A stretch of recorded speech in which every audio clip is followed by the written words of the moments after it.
Hello, everyone. Tonight we are diving headfirst, quite literally, into a world beneath our feet. Imagine you're standing at the lip of a volcano, not one of those gentle, tourist-friendly ones with a gift shop at the bottom, but a craggy, ancient monster, belching sulfurous breath. The ground beneath your worn boots trembles, and the air is thick with the promise of the unknown, a journey not many would willingly undertake, and honestly, you probably won't survive this imaginary version unscathed either. But hey, that's what a good story is for, right? Vicarious danger, all from the comfort of your covers. So, before you get comfortable, take a moment to like the video and subscribe, but only if you really like what I'm doing here. I'd also love to know where you're listening from tonight and what time it is in your corner of the world. It's always fascinating to see how far these little tales travel. Now, turn off the lights, maybe turn on the fan for some soothing noise, and let's get going tonight. Your story, or rather our story, begins not at the edge of a fiery precipice, but in a dusty, comforting old house in Hamburg, Germany, back in the wonderfully optimistic yet scientifically curious year of 1863. You're Axel, a young man with a sensible head on your shoulders, perhaps a bit too sensible for your own good, and certainly too sensible for the household you find yourself in. You live with your uncle, Professor Otto Liedenbrock, a man whose enthusiasm for mineralogy is matched only by his, shall we say, energetic temperament. Let's be frank, the man's a human volcano, minus the lava, but with plenty of explosive outbursts. His colleagues probably draw lots to see who doesn't have to review his latest paper. It's a typical late May afternoon, the 24th to be precise, and the Hamburg sun, when it bothers to show up, is doing its best to filter through the grimy windows of your uncle's study. This room is less a study and more a shrine to the Earth's innards. Rocks, minerals, fossils, strange scientific instruments that look like medieval torture devices, and books. So many books. They're stacked on shelves that groan under their weight, piled on the floor in treacherous geological formations of their own, and generally threatening to achieve sentience and demand better living conditions. Your uncle, Professor Liedenbrock, a man of, let's call it, impatient genius, has just returned from a triumphant spree at one of Hamburg's many antiquarian booksellers.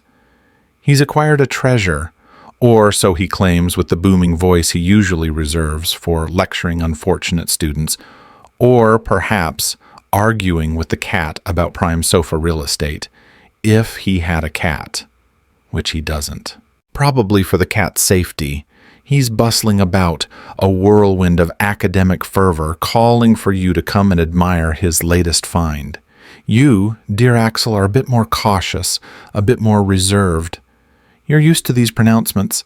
Sometimes it's a genuinely fascinating piece of Icelandic spar. Other times it's just a rock he's particularly fond of that week. You enter the study, a sanctuary of ordered chaos, and find him hunched over a rather unimpressive-looking, slender volume. "Axel! Come, boy! Come!" he booms, gesturing with an enthusiasm that nearly knocks over a precarious tower of treatises on crystallography. He shoves the book under your nose. It's bound in what looks like dried-out calfskin, yellowed and stained with age, the kind of book that smells like history and forgotten attics.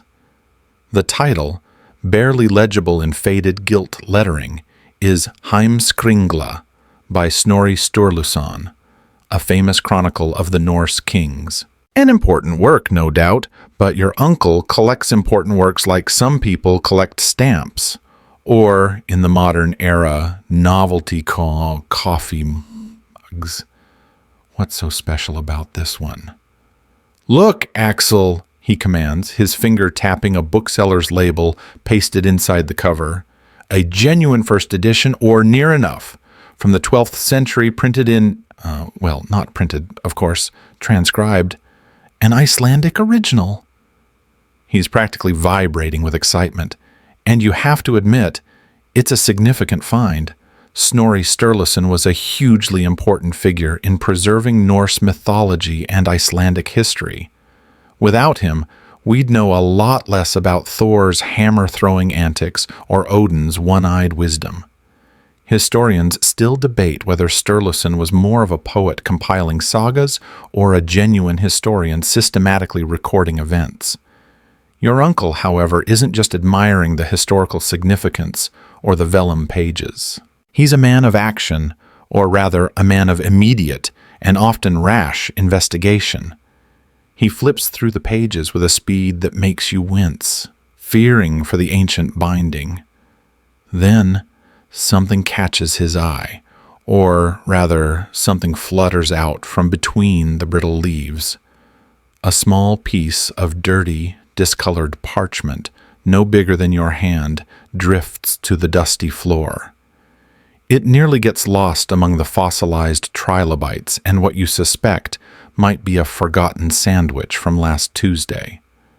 For some reason, ancient Norse scholars weren't particularly known for using post-it notes.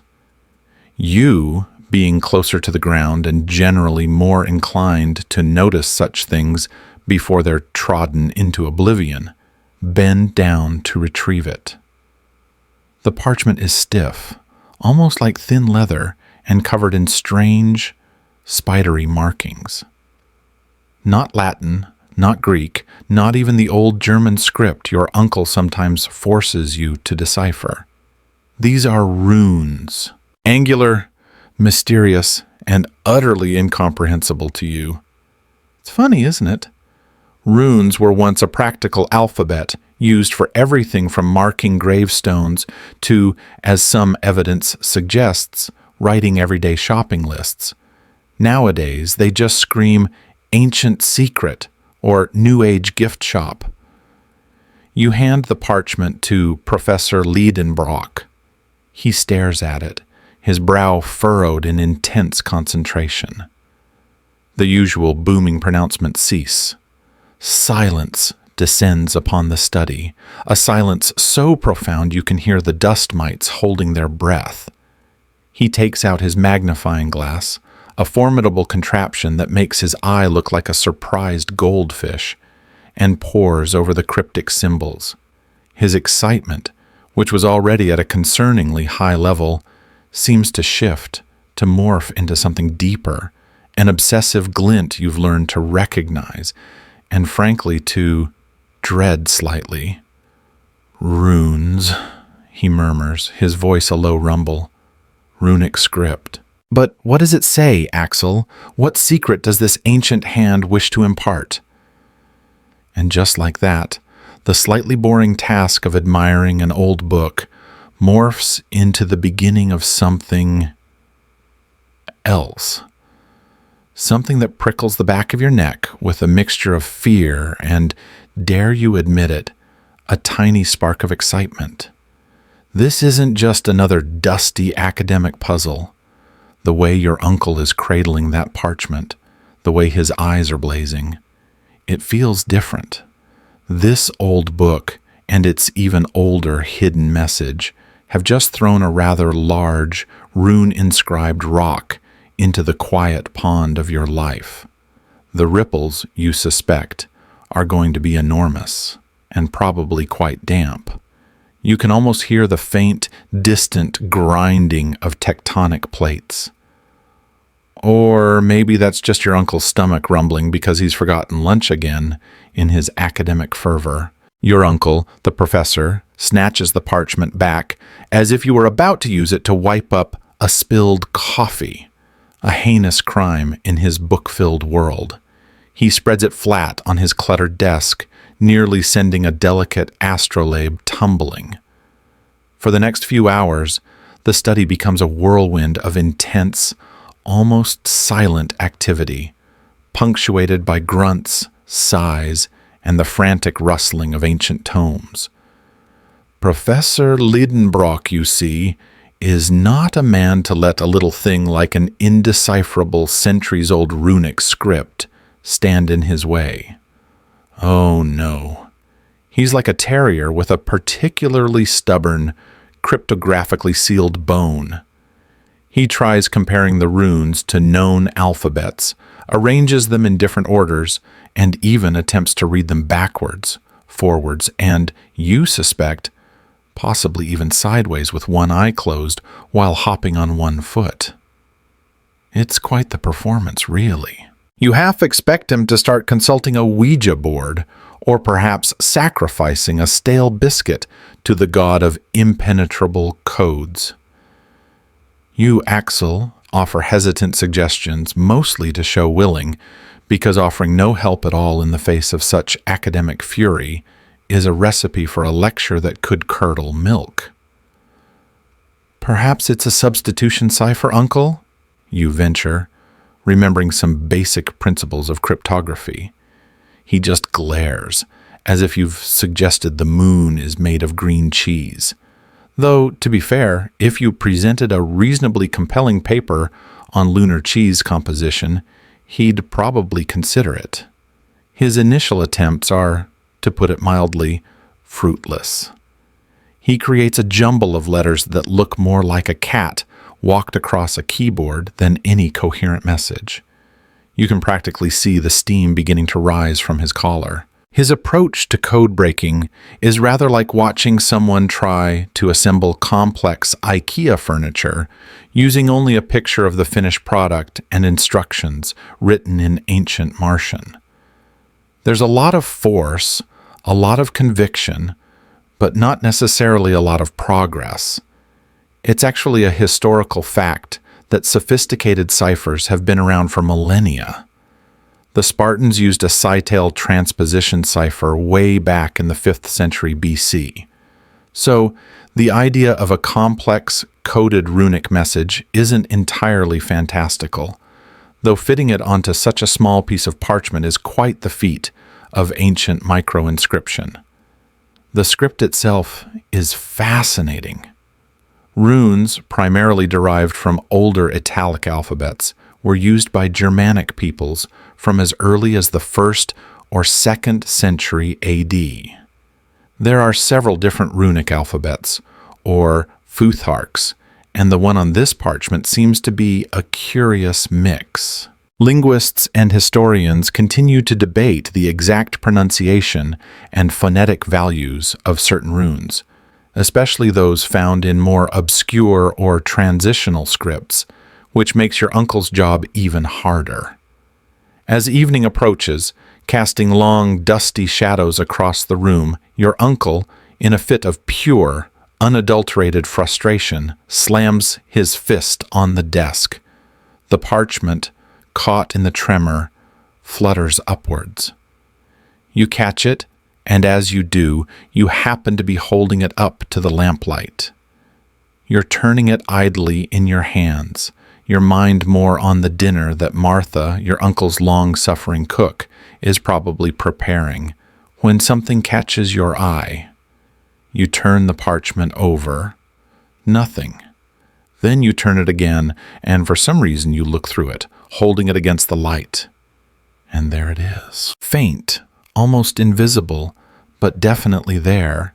Another set of markings, seemingly on the reverse, or perhaps visible because of the way the light is passing through the aged vellum. No, wait. You realize, as your uncle continues to mutter darkly about the incompetence of ancient Icelandic alchemists, that the runes weren't meant to be read straightforwardly. He'd been trying to read it as if it were written in normal Latin order. But as you were idly playing with the parchment, looking at it every which way, you had accidentally held it up to the light and rotated it.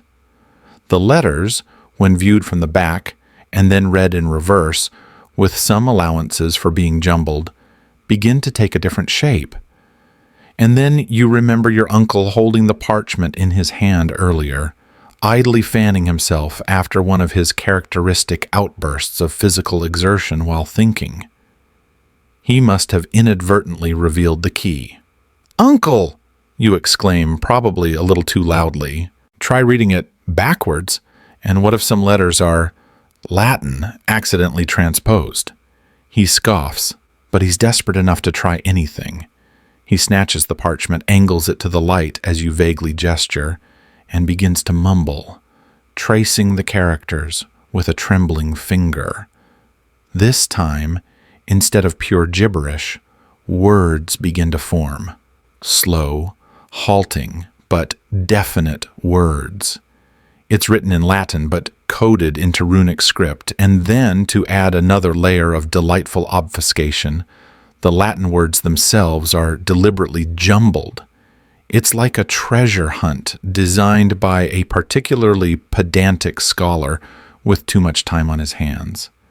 You recall an odd fact: the longest known runic inscription, the Rök runestone in Sweden, contains around 760 characters and refers to Norse mythology, but also to a repeating tragic family story. It seems ancient folks loved their elaborate messages. Slowly, painfully, letter by letter, your uncle pieces it together, with you occasionally pointing out a particularly tricky transposition he overlooked in his haste. The atmosphere in the study becomes electric. The air crackles with anticipation.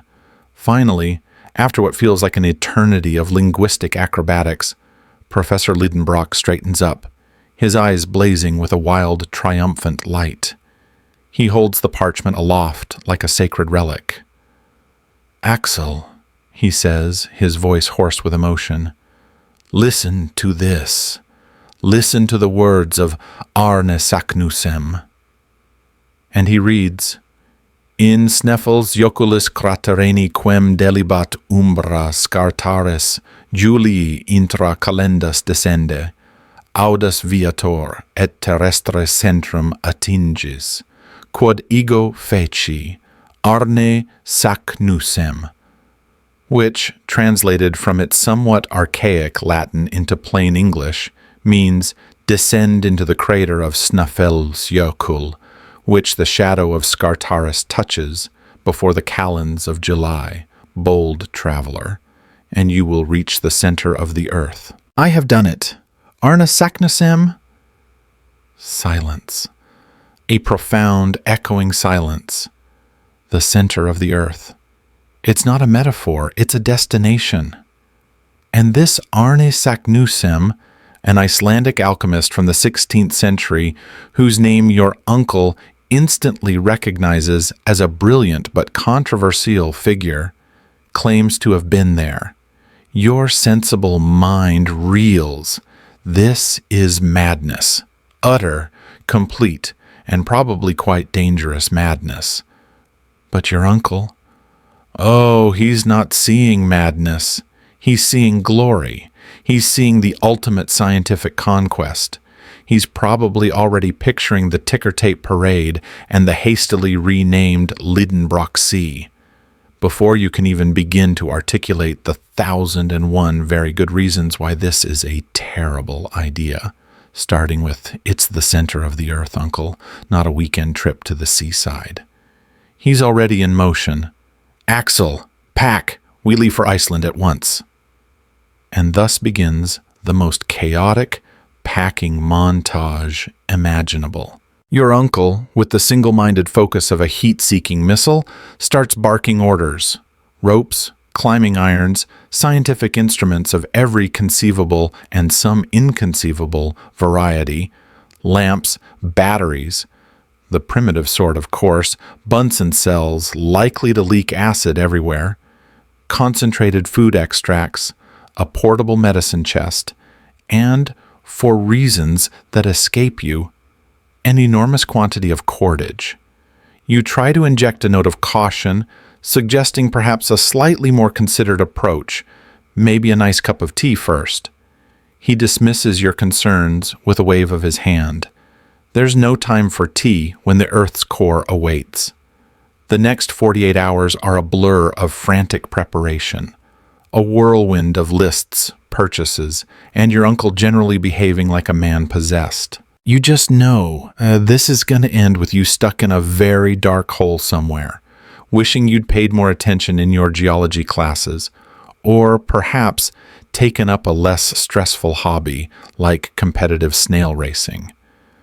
The journey from Hamburg to Copenhagen and then onwards to Reykjavik, Iceland is, well, let's just say it's an experience. You travel by steamer, a noisy, smelly, and generally uncomfortable mode of transport that seems determined to churn not only the ocean, but also your insides. Professor Liedenbrock, bless his enthusiastic cotton socks, is entirely unfazed.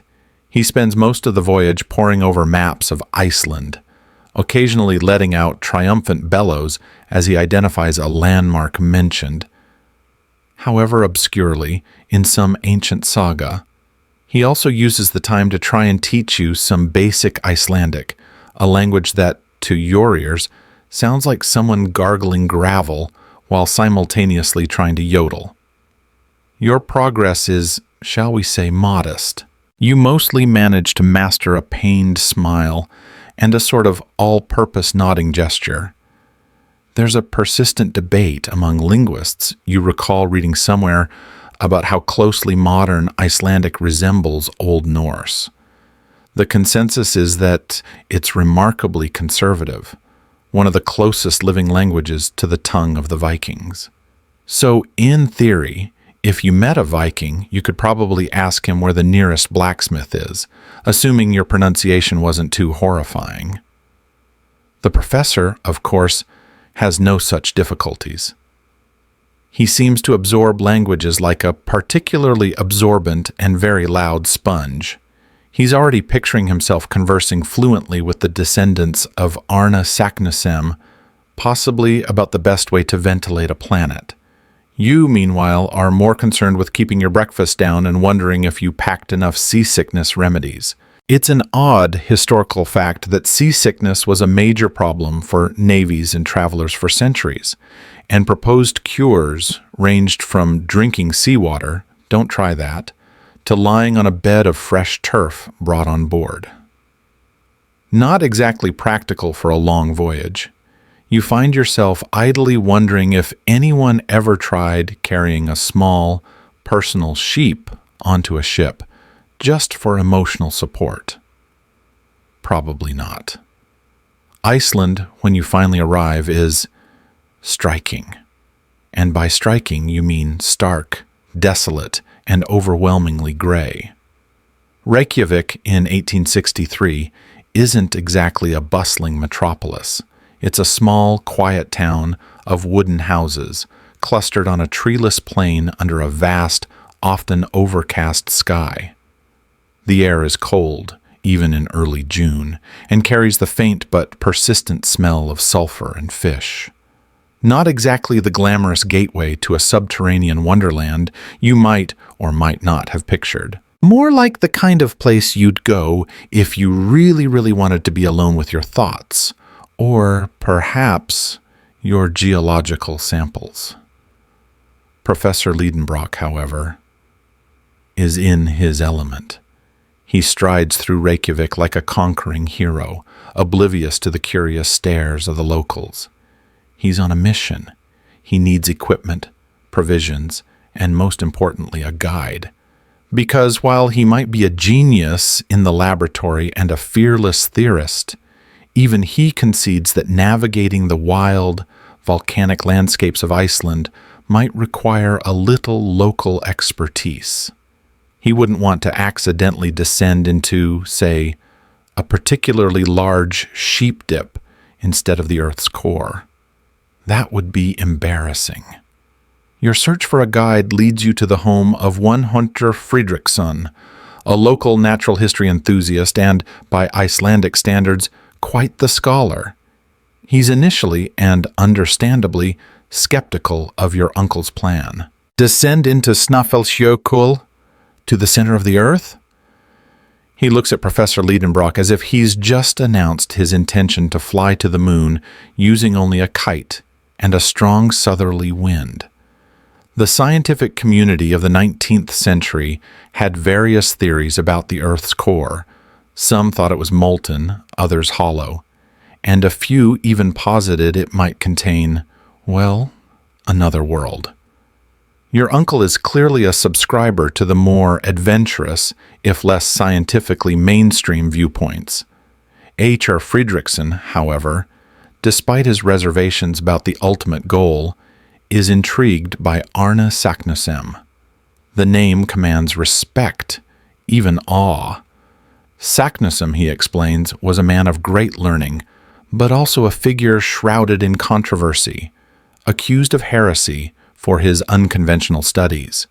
His books were burned after his death in 1573. This historical detail about book burning resonates. It was a disturbingly common practice across Europe for centuries, a brutal method of suppressing inconvenient ideas. One shudders to think how many unique perspectives were lost to the flames. The very parchment you carry could be one of the last surviving fragments of his forbidden knowledge.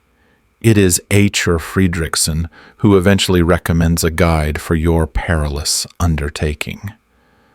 There is only one man in Iceland who could undertake such a task, he says, with a gravity that sends a small shiver down your spine, despite the relative warmth of his peat-fired study. An eiderdown hunter from the region of Snæfellsjökull itself, he is strong, silent, and knows the wilderness like the back of his hand. His name is Hans Bjelke. Eiderdown harvesting, you learn, is a traditional Icelandic practice, collecting the incredibly soft and insulating down from eider duck nests. It requires stealth, patience, and an intimate knowledge of the rugged coastal areas where the ducks nest. Skills that might surprisingly be transferable to volcano spelunking. And so you meet Hans. He is the epitome of stoic Nordic cool. Tall, powerfully built, with fair hair, piercing blue eyes, and a face that looks like it's been carved from Icelandic granite by a particularly minimalist sculptor. He speaks very little, and when he does, it's usually in Danish, which your uncle speaks fluently, and you sort of understand if everyone speaks slowly and uses small words, or very concise Icelandic. He listens to Professor Liedenbrock's grandiose explanations of the mission with an expression of complete impassivity. You can't tell if he thinks your uncle is a genius or a complete lunatic. Possibly both. There's an old saying about still waters running deep, and Hans seems to be an entire fjord of still water. He examines your equipment with a critical eye, discarding some of your uncle's more outlandish contraptions and adding a few practical items of his own. More rope, some sturdy iron-spiked poles, and what looks like a lifetime supply of dried fish. You eye the fish with a certain amount of trepidation. It smells potent, probably an acquired taste, like extremely strong cheese or avant-garde opera. After a surprisingly brief negotiation, conducted mostly in grunts from Hans and booming pronouncements from your uncle, a deal is struck. Hans will guide you to the crater of Snæfellsjökull, and, if the conditions described by Saknussemm are met, he will accompany you into its depths. His weekly wage is agreed upon, payable every Saturday evening, a strangely mundane detail in such an outlandish adventure. You get the feeling Hans would agree to guide someone to the moon if the pay was right, and they promised to be back by dinner. With Hans on board, the expedition finally feels real, and a lot more serious. His quiet competence is a stark contrast to your uncle's blustering enthusiasm, and frankly, it's rather reassuring. If anyone can get you into a volcano, and more importantly, out again, it's probably this calm, capable Icelander. Preparations are finalized. Horses are hired for the overland journey to the foot of the Snæfellsnes Peninsula, where the mighty Snæfellsjökull volcano stands sentinel, its ice-capped summit often wreathed in cloud. You take one last look at Reykjavik, this strange, stark outpost of humanity, and wonder if you'll ever see it, or any town again. Your uncle is practically skipping with excitement. You are significantly less skippy. You mostly feel a profound sense of impending doom mixed with a reluctant, treacherous sliver of, dare you say it, adventure. The overland journey from Reykjavik to the base of the Snæfellsjökull volcano is, in a word, rugged. Iceland, you discover, is not a land of gentle, rolling hills and bucolic pastures, at least not this part of it. It's a landscape forged in fire and ice, a chaotic tapestry of solidified lava flows, vast barren plains of black sand, treacherous bogs, and swift glacially fed rivers that must be forded with considerable care. You travel on sturdy Icelandic horses, remarkable little creatures renowned for their hardiness and unique 5 gates, including the incredibly smooth Tolt. This specific gate is a historical adaptation to the challenging terrain, allowing for comfortable long-distance travel across uneven ground. Even with the Tolt, though, your backside is beginning to register a formal protest against the amount of time spent in the saddle. It feels less like a noble expedition and more like an extreme equestrian endurance test for which you definitely did not train. Professor Liedenbrock, naturally, is having the time of his life. He points out geological formations with unrestrained glee, lectures you on the finer points of basalt columns versus rhyolite extrusions, and collects rock samples with an enthusiasm that borders on the obsessive. His saddlebags are already dangerously heavy, with bits of Iceland he deems essential for his collection. You suspect that if you're not careful, he'll try to bring half the volcano back with him, pebble by painstaking pebble. You can almost hear Hans sigh, a sound as faint as the wind whispering through the volcanic gravel every time the professor dismounts for yet another crucial specimen. Hans, ever the pragmatist, ensures the pack horses aren't overloaded, quietly repacking things when your uncle isn't looking. He says little, but his expression sometimes suggests he's calculating the precise trajectory needed to accidentally drop a particularly cumbersome rock into a ravine. Just kidding. Probably. The landscape is undeniably spectacular in a stark, intimidating sort of way. You pass isolated farmsteads, turf-roofed houses hunkered down against the relentless wind, their inhabitants watching your small procession with curious, weather-beaten faces. You cross plains littered with volcanic bombs, huge, rounded chunks of solidified lava hurled miles from ancient eruptions. It's a constant reminder of the immense power slumbering beneath your feet.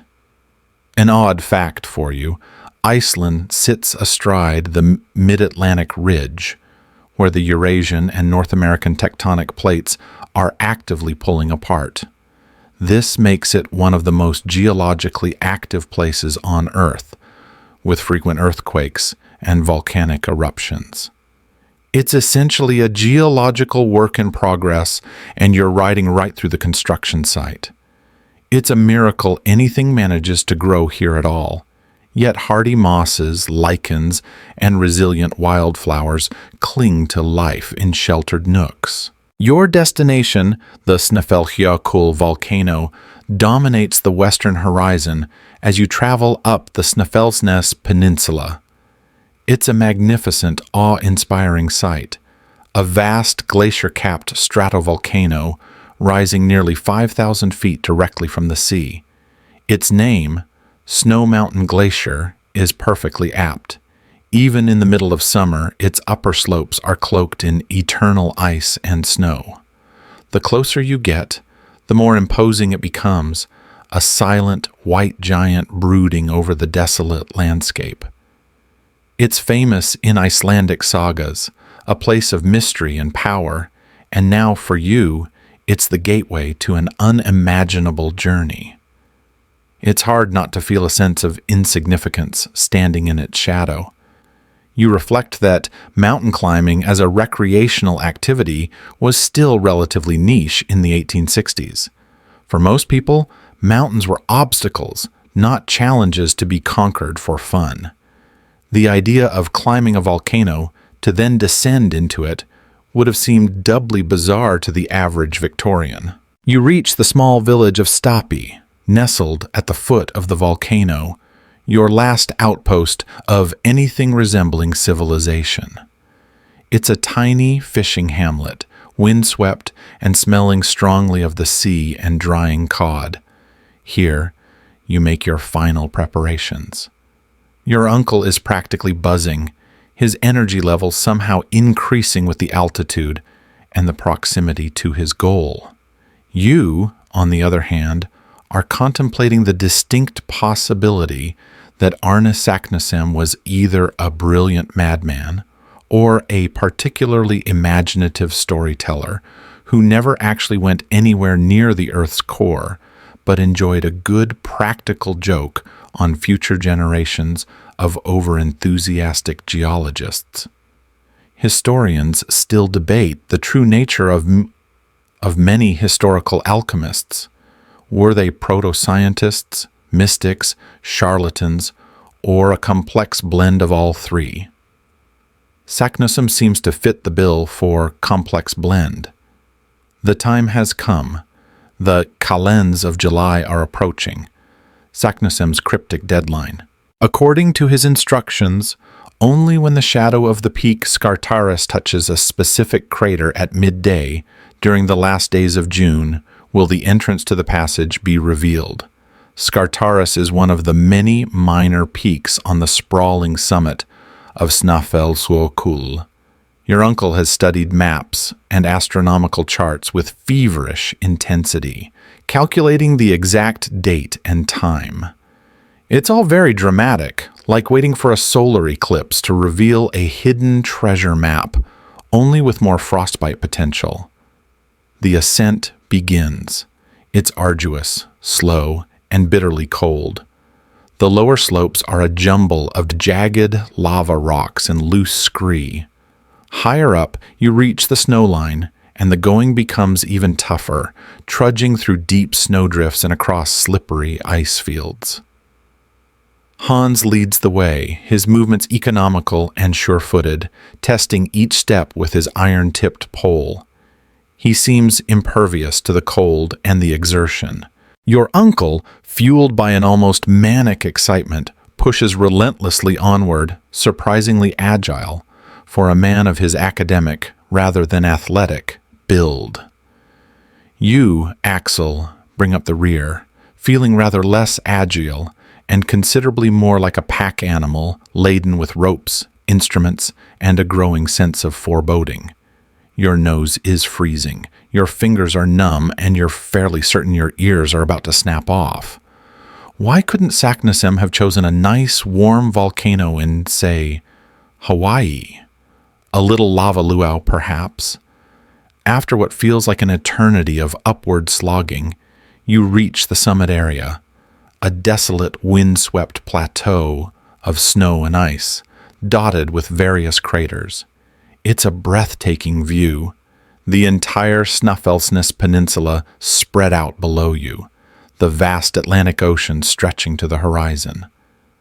But you're not here for the scenery, however spectacular. All eyes are on the peaks, searching for Scartaris. Your uncle consults his chronometer and compass constantly. The tension is palpable. The wind howls around you, carrying icy particles that sting your exposed skin. Is this all for nothing? Will the shadow align, or will you have hauled all this gear up a giant, frozen volcano for a thanks-for-playing moment? The fate of your entirely bonkers expedition hangs in the balance, dependent on the alignment of a mountain shadow, just as a long-dead alchemist predicted. It feels less like science and more like very elaborate, very cold, fortune-telling. The air on the summit of Snæfellsjökull is thin and biting. Each breath is a sharp reminder of your altitude and the sheer inhospitable nature of this icy, windswept place. Your uncle, despite the freezing conditions, is a bundle of restless energy, pacing back and forth, consulting his instruments, and muttering calculations about solar angles and degrees of declination. He's like a particularly anxious mountain goat waiting for a very specific ray of sunshine. You, Axel, are huddled behind a snowdrift, trying to conserve warmth and wondering if frostbite makes your nose turn interesting colors. Hans, of course, is a picture of stoic patience, calmly surveying the scene, his gaze sweeping across the various craters that pockmark the summit caldera. He just leans on his alpenstock, occasionally chipping at the ice with his boot, the epitome of been there, done that, got the thermal underwear. It's the 28th of June. According to Professor Liedenbrock's meticulous calculations, based on Arne Saknussemm's cryptic instructions, today is the day. If the sun shines, and if Scartaris casts its shadow correctly, the entrance to the center of the earth will be revealed. A lot of ifs for such a momentous undertaking. You eye the sky nervously. Clouds skitter across the Arctic blue, threatening to obscure the sun at the crucial moment. It's a tense wait. You're reminded of accounts of ancient astronomers waiting for celestial alignments, their entire belief systems sometimes hinging on the precise movement of sun, moon, and stars. Except in your case, it's not just a belief system, it's your uncle's sanity, and more pressingly, your immediate future involving a very deep hole. Midday approaches. Your uncle calls out bearings and points, his voice strained with anticipation. "There, that must be Scartaris," he exclaims, pointing to a jagged peak slightly to the south, one of several that rise from the rim of the main crater. Now, it's just a matter of waiting for its shadow to creep across the snowy floor of the caldera and pinpoint which of the many yawning orifices is the correct one. It's a bit like a very high-stakes game of pin the tail on the donkey, only the donkey is a volcano, and the tail is your entire expedition. One odd historical fact: volcanic calderas like the one you're standing in are formed by the collapse of land following a volcanic eruption. Some can be truly enormous. The Yellowstone caldera in the USA is about 30 by 45 miles across. Snæfellsjökull's is more modest, but still impressively vast when you're standing in the middle of it. Then, just as the tension becomes almost unbearable, the sun breaks through a gap in the clouds. A brilliant, sharp light floods the icy landscape. Your uncle lets out a strangled cry of triumph. Slowly, inexorably, the shadow of Scartaris begins to move, a dark finger stretching across the pristine snow. It slides across one crater, then another. Your uncle is practically dancing with impatience, urging it onward with frantic gestures. You hold your breath. This is it. The moment of truth. The shadow edges toward a dark, narrow opening in the rock, one you hadn't paid much attention to before. It looks no different from a dozen other fissures and vents scattered across the summit. But as the tip of Scartaris's shadow touches its lip, it seems to stand out, imbued with a sudden significance. "There!" shouts Professor Liedenbrock, his voice cracking. "That is the entrance! Saknussem was right! He was right!" He scrambles towards it, nearly losing his footing on the treacherous ice. You and Hans follow, more cautiously. Peering down, you see not a bottomless pit leading to fiery doom, as your more pessimistic imagination had conjured, but a kind of steep, dark chimney or shaft, disappearing into the blackness. It's wide enough for a person to descend, but only just. A cold, damp air, smelling faintly of sulfur and something else, something ancient and unidentifiable, wafts up from the depths. It doesn't exactly scream, "Welcome, intrepid explorers," more like, "Abandon all hope, ye who enter here, and watch your step." Moment. There's a continuous debate amongst volcanologists about the precise internal structure of dormant or extinct volcanoes. Many have complex networks of solidified lava tubes and vents, but the idea of a clear, direct passage deep into the mantle is, shall we say, highly speculative, even by 19th century standards.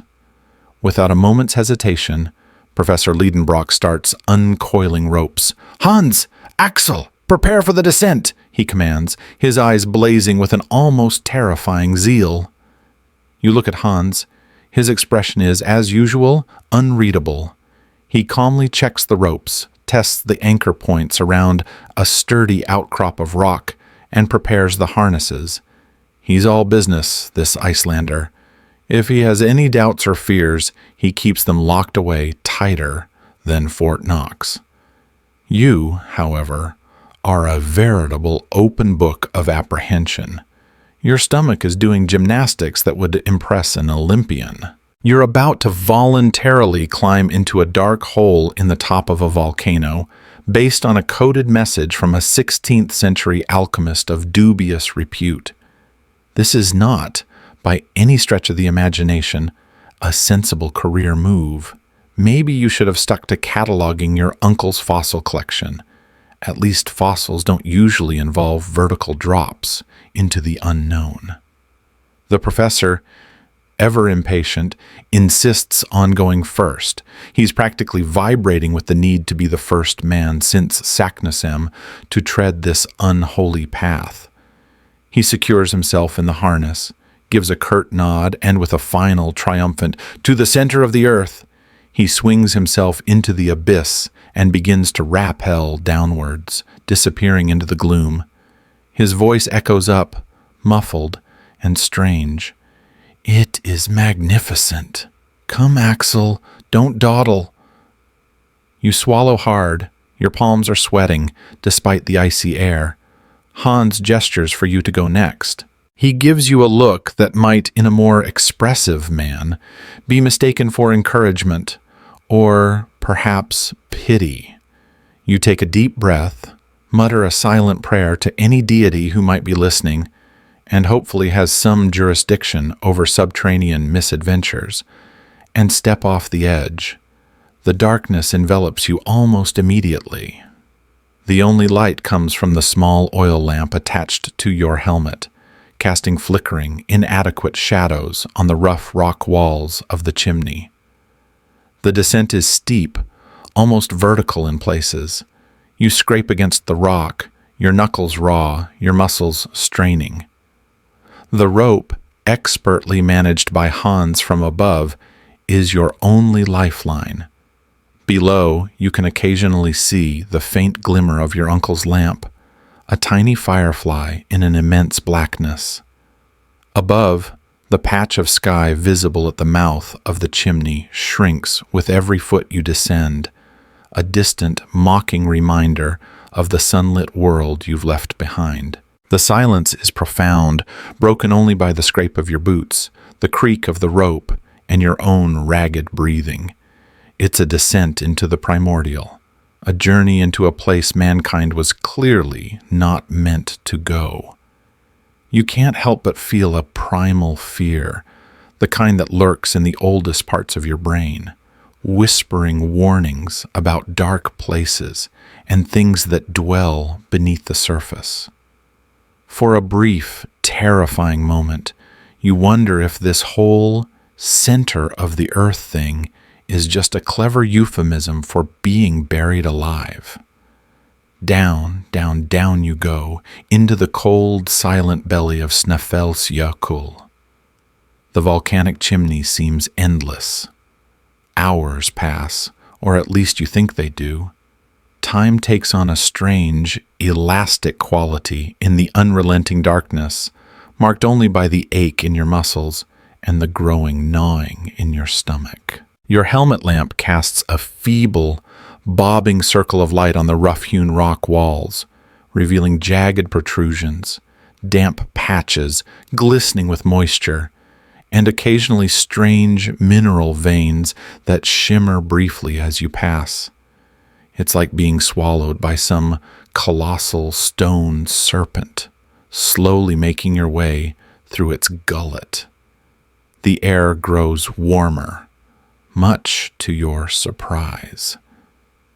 You'd expected an increasingly frigid environment, but instead a noticeable, almost oppressive warmth begins to emanate from the depths. Your uncle, ever the geologist, mutters something about geothermal gradients and the internal heat of the earth. You just hope it doesn't get too warm, picturing yourselves slowly roasting like chestnuts in a very, very deep fireplace. Eventually, the near vertical descent gives way to a more manageable, though still steep, slope.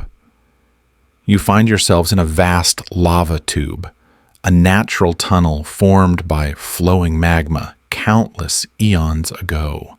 It's wide enough to walk upright, though you still need to be careful of loose rocks underfoot and low-hanging sections of the ceiling. It feels less like climbing and more like walking into a very long, very dark cave that just happens to be pointing generally downwards. Hans, with his uncanny sense of direction and unflappable calm, takes the lead, his lamp cutting a steady path through the oppressive blackness. He taps the walls occasionally, listening to the echoes, seemingly navigating by senses you can only guess at. Perhaps he has built-in sonar, like a bat. Or maybe he's just really, really good at not getting lost in the dark. It's an interesting historical tidbit that ancient miners developed incredible skills in navigating complex underground tunnel systems long before modern surveying equipment existed, relying on subtle cues in airflow, rock strata, and even sound. Your uncle is in his element, chattering excitedly about the geological formations, pointing out different types of volcanic rock, and speculating wildly about the depth you've reached. He's oblivious to the inherent dangers, the claustrophobic atmosphere, and the fact that you haven't seen the sun in what feels like an eternity. He even tries to chip off a few rock samples with his geologist's hammer, the sound echoing unnervingly in the confined space, until Hans gives him a look that could curdle lava. Subtlety is not your uncle's strong suit. You wonder if he'd try to take a selfie with the Earth's molten core if you ever actually got there. Selfie with the core. What a hashtag that would be. The journey takes on a monotonous rhythm. Walk, stumble, rest, eat a meager ration of dried meat and biscuit.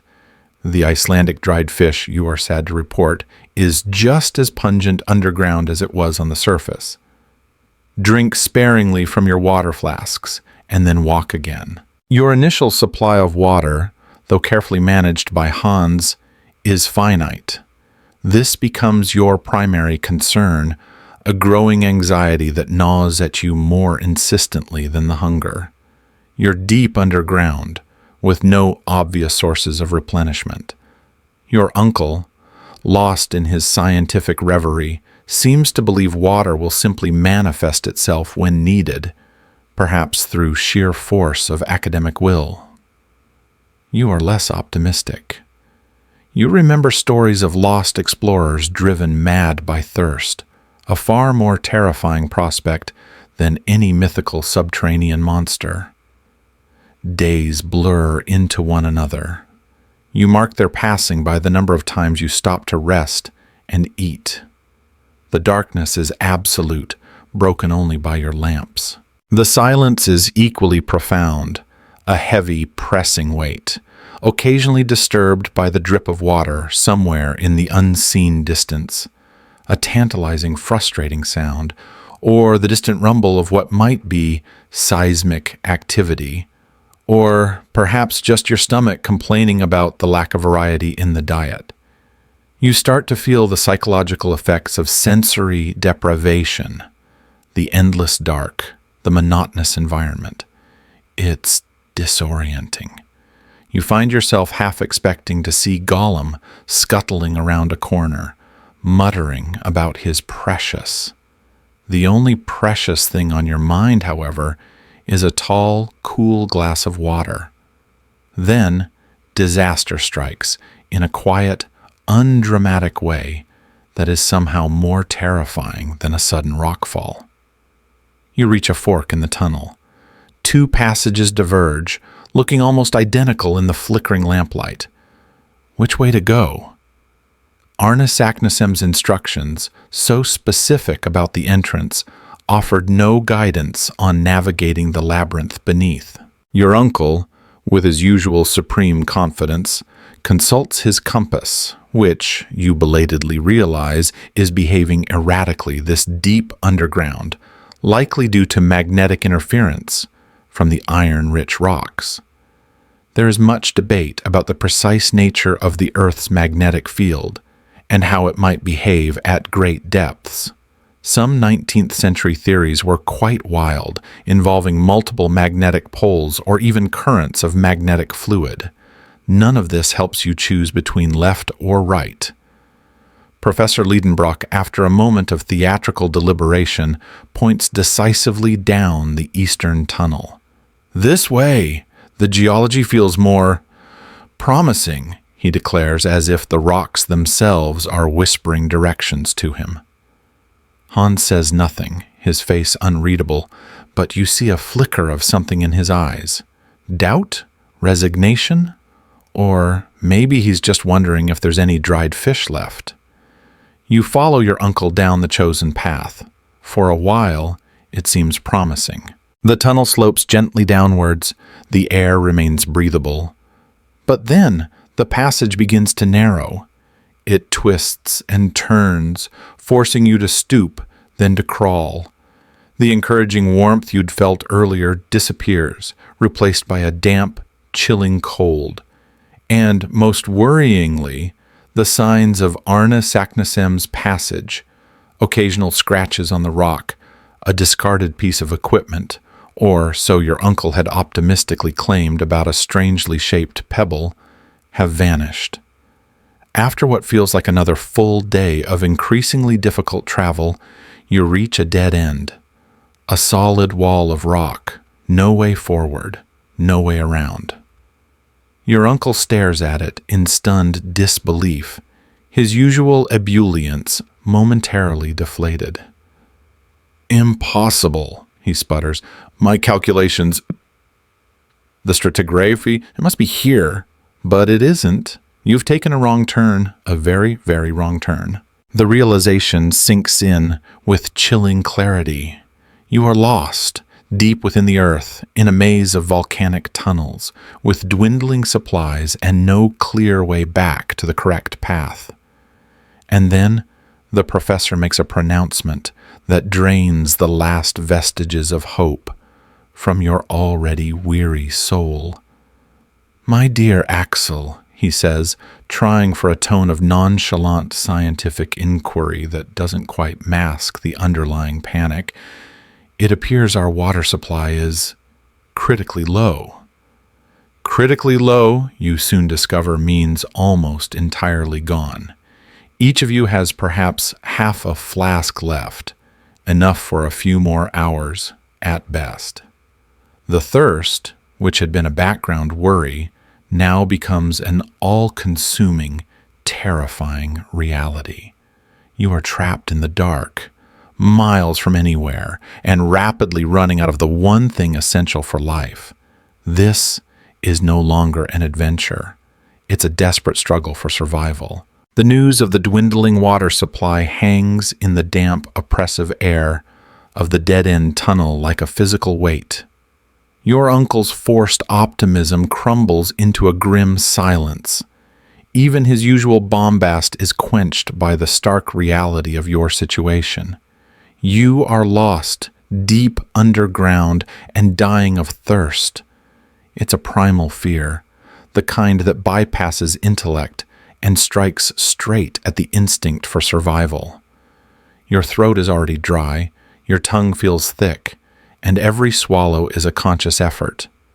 You eye your half-empty flask with a desperation that borders on Gollum-like possessiveness. Maybe you will start calling it my precious. For a while, nobody speaks. The only sounds are your ragged breaths and the occasional drip of condensation from the rock walls, a torturous reminder of the moisture locked within the stone, tantalizingly out of reach. Professor Liedenbrock, for the first time since this whole mad enterprise began, looks genuinely defeated. He slumps against the rock wall, his face pale and drawn in the flickering lamplight. You feel a surge of anger towards him, then a wave of pity. He dragged you into this, yes, but his own suffering is clearly immense. One odd historical fact is that during extreme thirst, the body's ability to regulate temperature is impaired, often leading to a paradoxical feeling of coldness, even in warm environments. You certainly feel a chill that has nothing to do with the ambient temperature of this particular rocky cul-de-sac. It is Hans, the quiet, ever-resourceful Icelander, who breaks the despairing silence. He hasn't said a word, just watched your uncle's pronouncements and your own barely suppressed panic with his usual stoic calm. Now he stands up, taps the rock wall beside him with his iron-tipped pole, and listens intently, his head cocked to one side like a hunting dog sensing prey. He taps again in a different spot. Then he speaks, his voice, though quiet, cutting through the gloom with surprising authority. "Vatten," he says, the Icelandic word for water. Then, pointing down a small, almost imperceptible fissure in the rock face that you hadn't even noticed, he adds, "Thar." There. Your uncle looks up, a flicker of hope, or perhaps just desperate delusion, in his eyes. "Water? Are you sure, Hans?" Hans merely nods, his expression unreadable as ever. He takes his heavy pickaxe, a tool you'd mostly seen him use for clearing debris or testing rock stability, and without further ceremony begins to strike at the rock wall near the fissure. The sound of steel on stone is shockingly loud in the confined space, each blow echoing through the silent tunnels. It's a laborious back-breaking task. The rock is hard, unyielding basalt. You and your uncle watch, mesmerized, as Hans works with a steady, relentless rhythm, his powerful shoulders straining, sweat glistening on his forehead despite the cool dampness of the tunnel. He doesn't waste a single movement, his swings precise and forceful. There's a debate amongst anthropologists and archaeologists about how early humans first developed quarrying and mining techniques. It likely involved a lot of trial and error, and an incredible understanding of rock mechanics gained through sheer hard experience, much like Hans is demonstrating now. Minutes stretch into an agonizing hour. Your thirst grows more acute with every swing of the pickaxe, every grunt of exertion from Hans. You offer to help, but he just shakes his head curtly, indicating you'd likely just get in the way, or worse, injure yourself with the unfamiliar tool. He's probably right. Your academic muscles are no match for his lifetime of rugged, Icelandic living. You imagine he could probably arm wrestle a small bear and win, or at least negotiate a draw. Then, just as you're starting to believe this is another dead end, another false hope, something changes. With a particularly forceful blow, Hans's pickaxe punches through the rock, not into another tunnel, but into a hollow space. And from that space, you hear it. A sound more beautiful than any symphony, more welcome than any pronouncement from your uncle. The distinct, unmistakable gurgle of running water. Hans widens the opening, and a stream of clear, cool water begins to trickle out, then flow more steadily, pooling on the rocky floor. You could weep with relief. Your uncle actually does let out a sob, a ragged, choking sound of pure, unadulterated joy. Forgetting all dignity, all scientific decorum, you both scramble towards the life-giving stream, cupping your hands, drinking deeply. The water is cold, astonishingly pure, and tastes like nectar of the gods, or at least like the best tap water you've ever imagined after days of parched misery. Even Hans allows himself a small, almost imperceptible smile as he drinks. It's a miracle, a genuine, bona fide, pickaxe-induced miracle. Replenished and revived, your spirits lift immeasurably.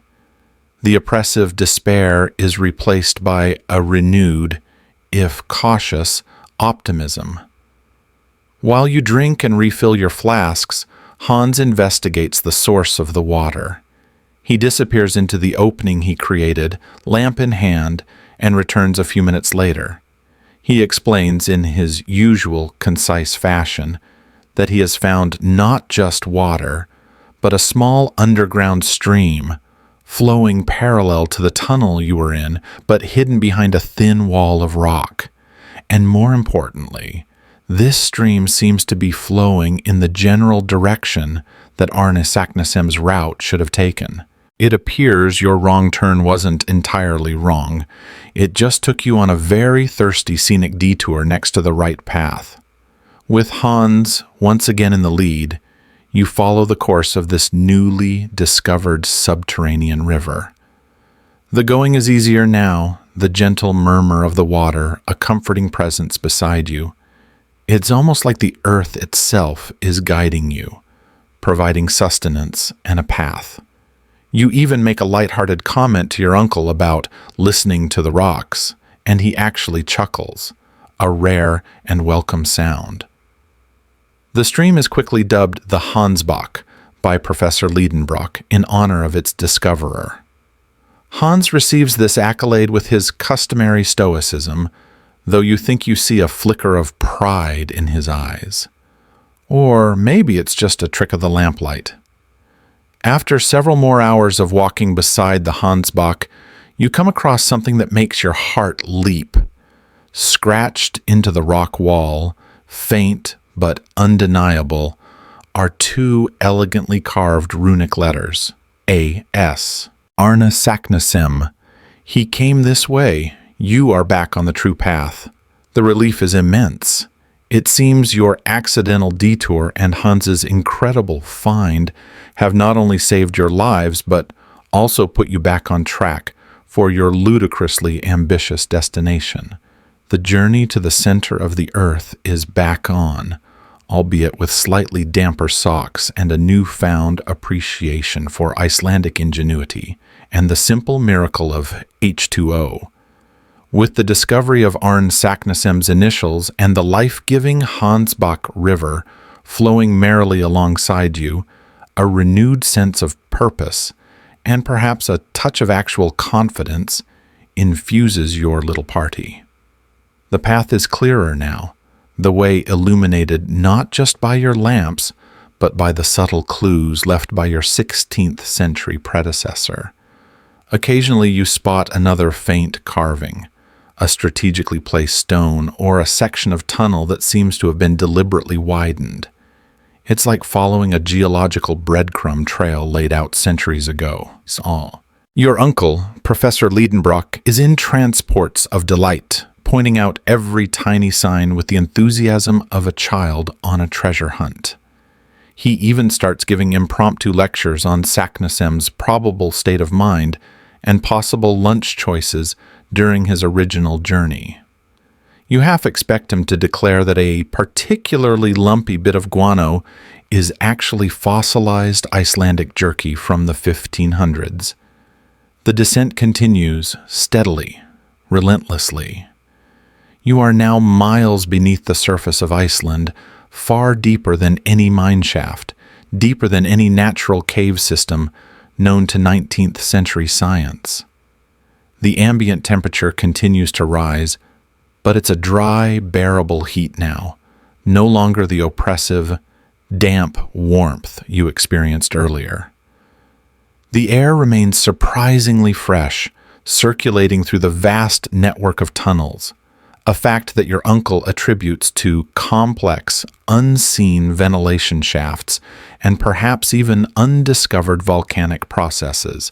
He speculates that Earth's internal heat might create convection currents that draw air down from the surface. You're just glad you can breathe without feeling like you're in a sauna that's run out of eucalyptus oil. It's an interesting scientific fact that the geothermal gradient, the rate at which temperature increases with depth, averages about 25 degrees Celsius per kilometer in most of the Earth's crust.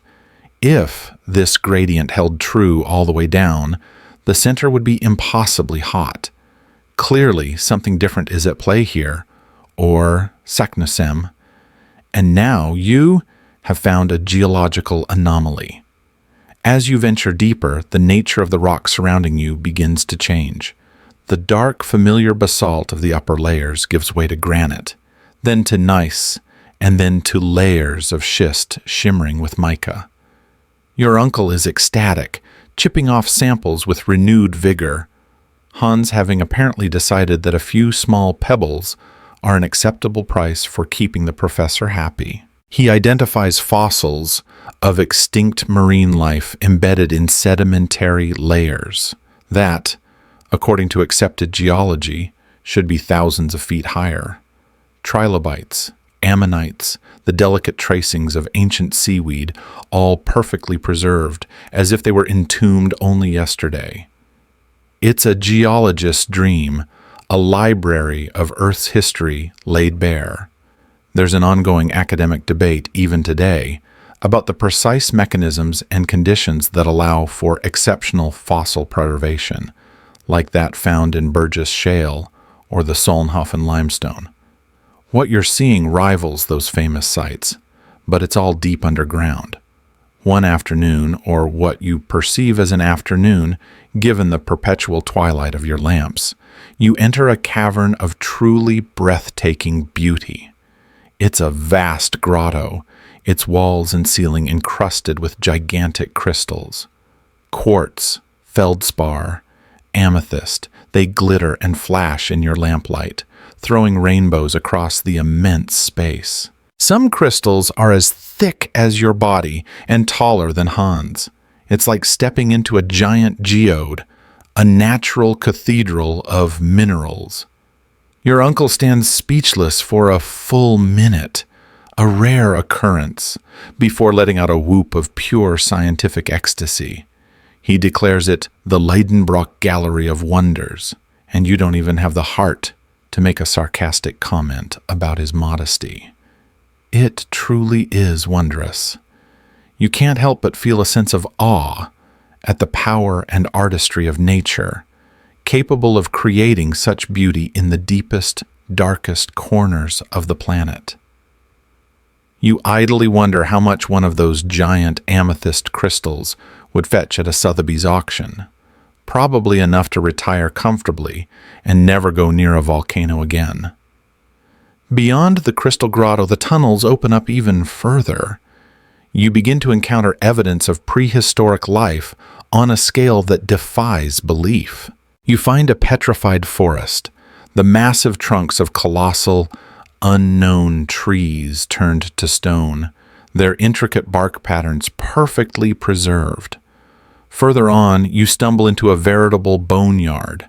Enormous skeletons lie scattered across the floor of a vast cavern, the remains of gigantic mammals that roamed the earth millions of years ago. Mastodons, Dinotherium with their strange downward curving tusks, and even what looks like the skeleton of a Megatherium, a giant ground sloth. They are perfectly preserved, not fossilized in the traditional sense of being replaced by minerals, but mummified, almost as if they died recently in this strange, stable underground environment. It's like a museum of prehistory curated by the earth itself. One particularly odd historical fact, more of a widely believed myth in the 19th century, though now disproven, was that some species of dinosaur had survived in remote, unexplored parts of the world. Finding these perfectly preserved prehistoric mammals must feel like that myth is tantalizingly close to reality for your uncle. Professor Liedenbrock is almost beside himself with excitement.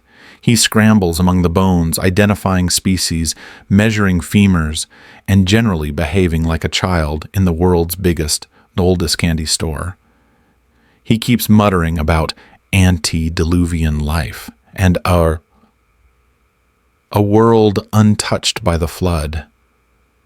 You, Axel, are a little more creeped out. It's one thing to see these creatures in a museum, neatly assembled and labeled. It's quite another to be standing among their actual, gargantuan remains, deep inside the earth. It makes you feel very small and very, very out of your depth, both literally and figuratively. Hans, true to form, simply regards the bone-filled cavern with his usual impassive gaze, perhaps calculating how many pairs of boots he could make from a single mastodon hide. He probably figures that if they didn't manage to get out, he should definitely keep an eye on the exits. The sheer scale of these discoveries is overwhelming.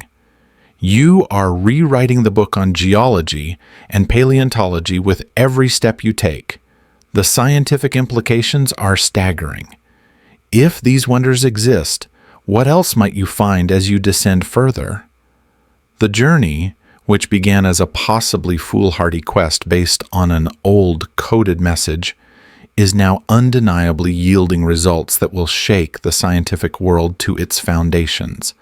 Assuming, of course, you ever make it back to the surface to tell anyone about it. For now, you just try to absorb the immensity of it all, this lost world beneath your feet, a silent, subterranean kingdom of ancient wonders and preserved giants. The discoveries continue to astound. After the cavern of colossal skeletons, the path, still marked intermittently by Arne Saknussum's guiding hand, leads you ever downward. The character of the subterranean world changes again. The tunnels become less confined, opening into vast, echoing chambers that feel more like immense underground cathedrals than mere geological formations. The air itself feels different, charged with a strange energy, and a faint, almost imperceptible hum seems to thrum through the rock beneath your feet. Your uncle speculates that you are approaching a significant geological boundary, perhaps the very edge of the Earth's mantle, though contemporary science would scoff at the idea of it being so accessible. Most 19th century geologists, you recall, believed the Earth was largely solid, with perhaps pockets of molten rock, but the idea of vast, open spaces so deep was generally confined to fiction you now appear to be living. And then you see it, or rather, you sense it before you see it. A change in the quality of the darkness ahead. It's no longer the absolute impenetrable black you've grown accustomed to. It's a lesser dark, a deep twilight. And there's a sound, a faint rhythmic rushing, like a distant powerful wind, or perhaps waves.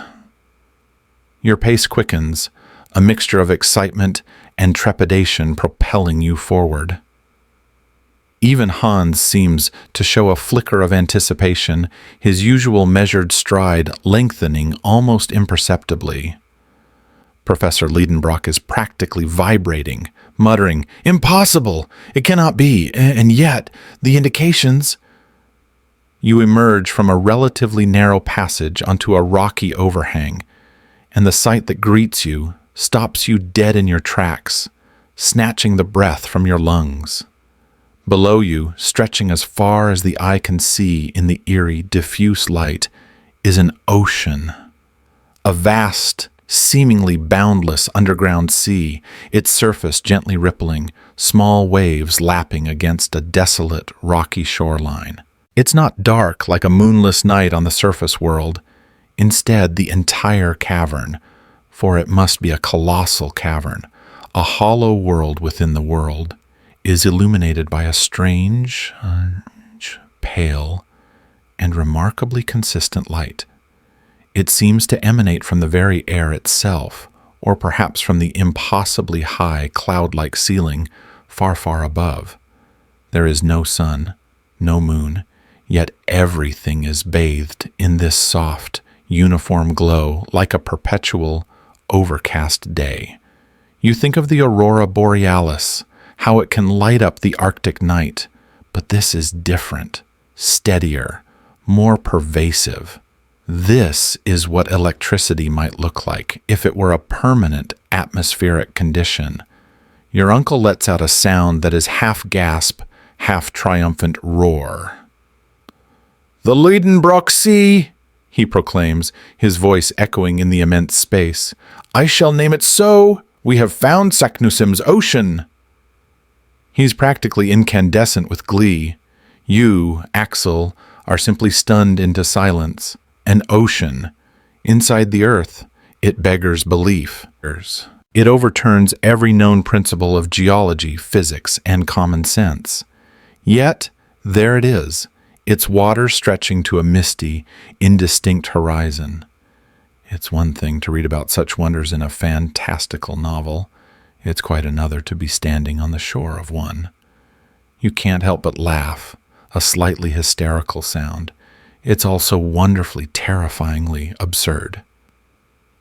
The shoreline is a beach of fine, silvery sand, littered with shells of unknown prehistoric creatures. The air is surprisingly fresh, with a faint, salty tang, but also an underlying mineral scent you can't quite place. The sky above is not rock, or at least it doesn't look like it. It's a high, vaulted ceiling composed of what appears to be a gaseous layer, glowing with that strange light, occasionally swirling with vaporous formations that mimic clouds. Historians still debate the origins of ancient hollow earth theories, which have appeared in various mythologies and esoteric writings for centuries. Some scholars link them to early cosmological models or misinterpretations of cave systems, while others see them as purely imaginative constructs. Standing here, you feel like you've walked straight into one of those myths. Hans, ever the practical one, immediately sets about testing the water. He dips a finger in, tastes it. "Saltwatten," he announces. "Salt water. Just like the oceans on the surface." He then calmly begins to unpack some of his fishing gear, as if discovering an underground ocean hundreds of miles beneath Iceland is just another Tuesday. You almost expect him to start whistling a sea shanty. Perhaps he has one memorized for just such an occasion. Yo-ho-ho and a bottle of geologically filtered water, maybe. Professor Liedenbrock, meanwhile, is already striding along the beach, collecting specimens, gesticulating wildly, and planning his future scientific papers. He identifies petrified wood that seems to be a type of giant conifer, and fossilized bones of what look like enormous, extinct fish. He speculates endlessly about the source of the light. "Electrical phenomena of some unknown kind," he declares, "perhaps a form of continuous aurora generated by the interaction of telluric currents within the Earth's crust." It's as good a guess as any, you suppose. When you're dealing with an ocean inside the planet, the normal rules of science seem to have taken a vacation. It's an odd fact that research into bioluminescence, light produced by living organisms, was really taking off in the mid-19th century. Scientists were fascinated by glowing fungi, fireflies, and deep-sea creatures. Perhaps your uncle thinks the whole sky here is just one giant, glowing jellyfish. You walk to the water's edge. The sand is soft under your worn boots. The small waves sigh as they break on the shore. It's strangely peaceful, this impossible subterranean world. The scale of it is hard to comprehend. How big is this ocean? What lies on its other shores, if there are any? And how in the world did Arne Saknussemm manage to navigate it, assuming he even crossed it? You feel a profound sense of isolation, but also a dizzying sense of discovery. You are pioneers in a new, unfathomed realm. The greatest explorers on the surface, Columbus, Magellan, Cook, mapped the continents and oceans of the outer world. You are charting the inner. It's a heady, terrifying thought. The question that hangs in the softly glowing air, however, is a practical one. Now that you've found this Lidenbrock Sea, what on earth, or rather in earth, are you going to do next? You can't exactly call for a ferry. Staring out across the vast, eerily lit expanse of the Lidenbrock Sea, the initial shock and wonder begin to give way to a more practical and frankly daunting question. How do you cross it? You can't very well swim. The far shore, if one even exists, is lost in the misty distance, possibly hundreds of miles away. Turning back is unthinkable, especially for Professor Lidenbrock, who now views this subterranean ocean as his personal discovery and the gateway to even greater glories. His enthusiasm, which had briefly flagged during the water crisis, is now back at full, deafening throttle. He paces the beach, already planning the chapters of the best-selling book he'll write about his exploits, probably with a dramatic, artist-rendered frontispiece of him striking a heroic pose on this very shore, a bewildered Axel and a stoic Hans in the background. "A raft!" he declares suddenly, striking his fist into his palm with a crack that makes you jump. "We shall build a raft. Saknussemm must have crossed this ocean somehow, and what better way than by raft?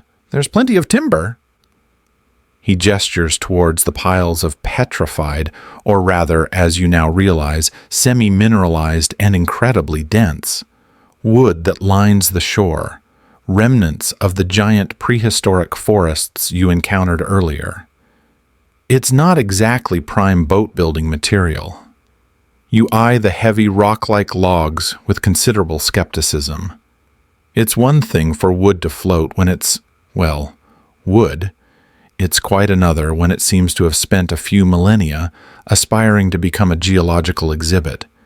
Remember that ancient petrified forest you walk through?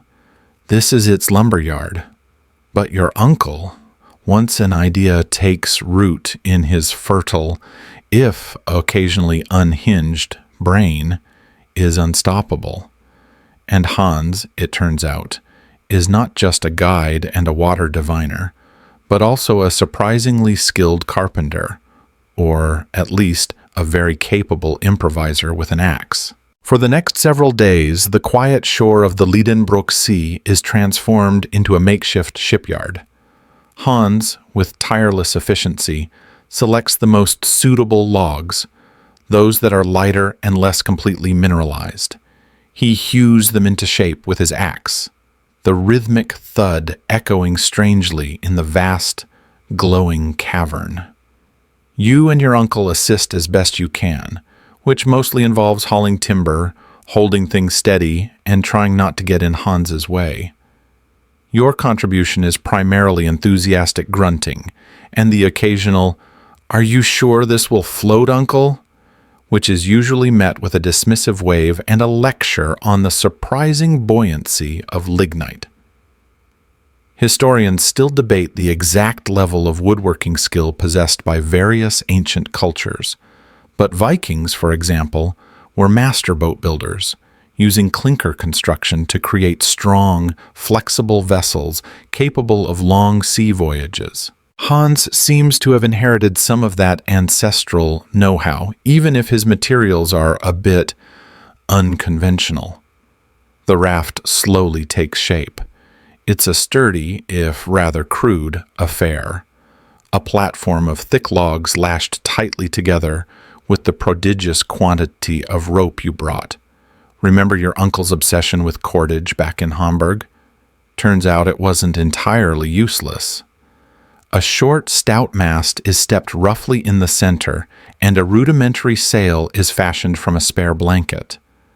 A steering oar, more like a giant, oversized paddle, is crafted by Hans from a particularly straight piece of fossilized wood. It looks less like a nimble, sea-going vessel, and more like something a group of very determined beavers might construct if they were feeling particularly ambitious and had access to geological timescales. One odd historical fact. Makeshift rafts have played crucial roles in survival stories throughout history, from Thor Heyerdahl's Kon-Tiki expedition, though that was a far more sophisticated raft, to castaways lashing together debris after a shipwreck. Yours definitely falls into the desperate measures category of naval architecture. While Hans works on the raft, your uncle busies himself with scientific observations. He measures the tides of the Liedenbrock Sea, which seem to be minimal, suggesting a contained body of water, not subject to lunar influence, or perhaps influenced by something else entirely. He charts the strange, cloud-like formations in the luminous sky above, takes air pressure readings with his barometer, and meticulously catalogues the various shells and fossil fragments along the beach. He even attempts to calculate the depth of the sea by dropping a weighted line, but his longest rope proves inadequate to touch the bottom even a short distance from shore. This ocean is deep, very, very deep. You find yourself spending a lot of time just staring out at the water, a strange mix of dread and fascination churning within you. You occasionally help Hans, learning to tie a few basic knots that don't immediately unravel, a skill you suspect might be more useful in the long run than knowing the correct classification for a Precambrian mollusk.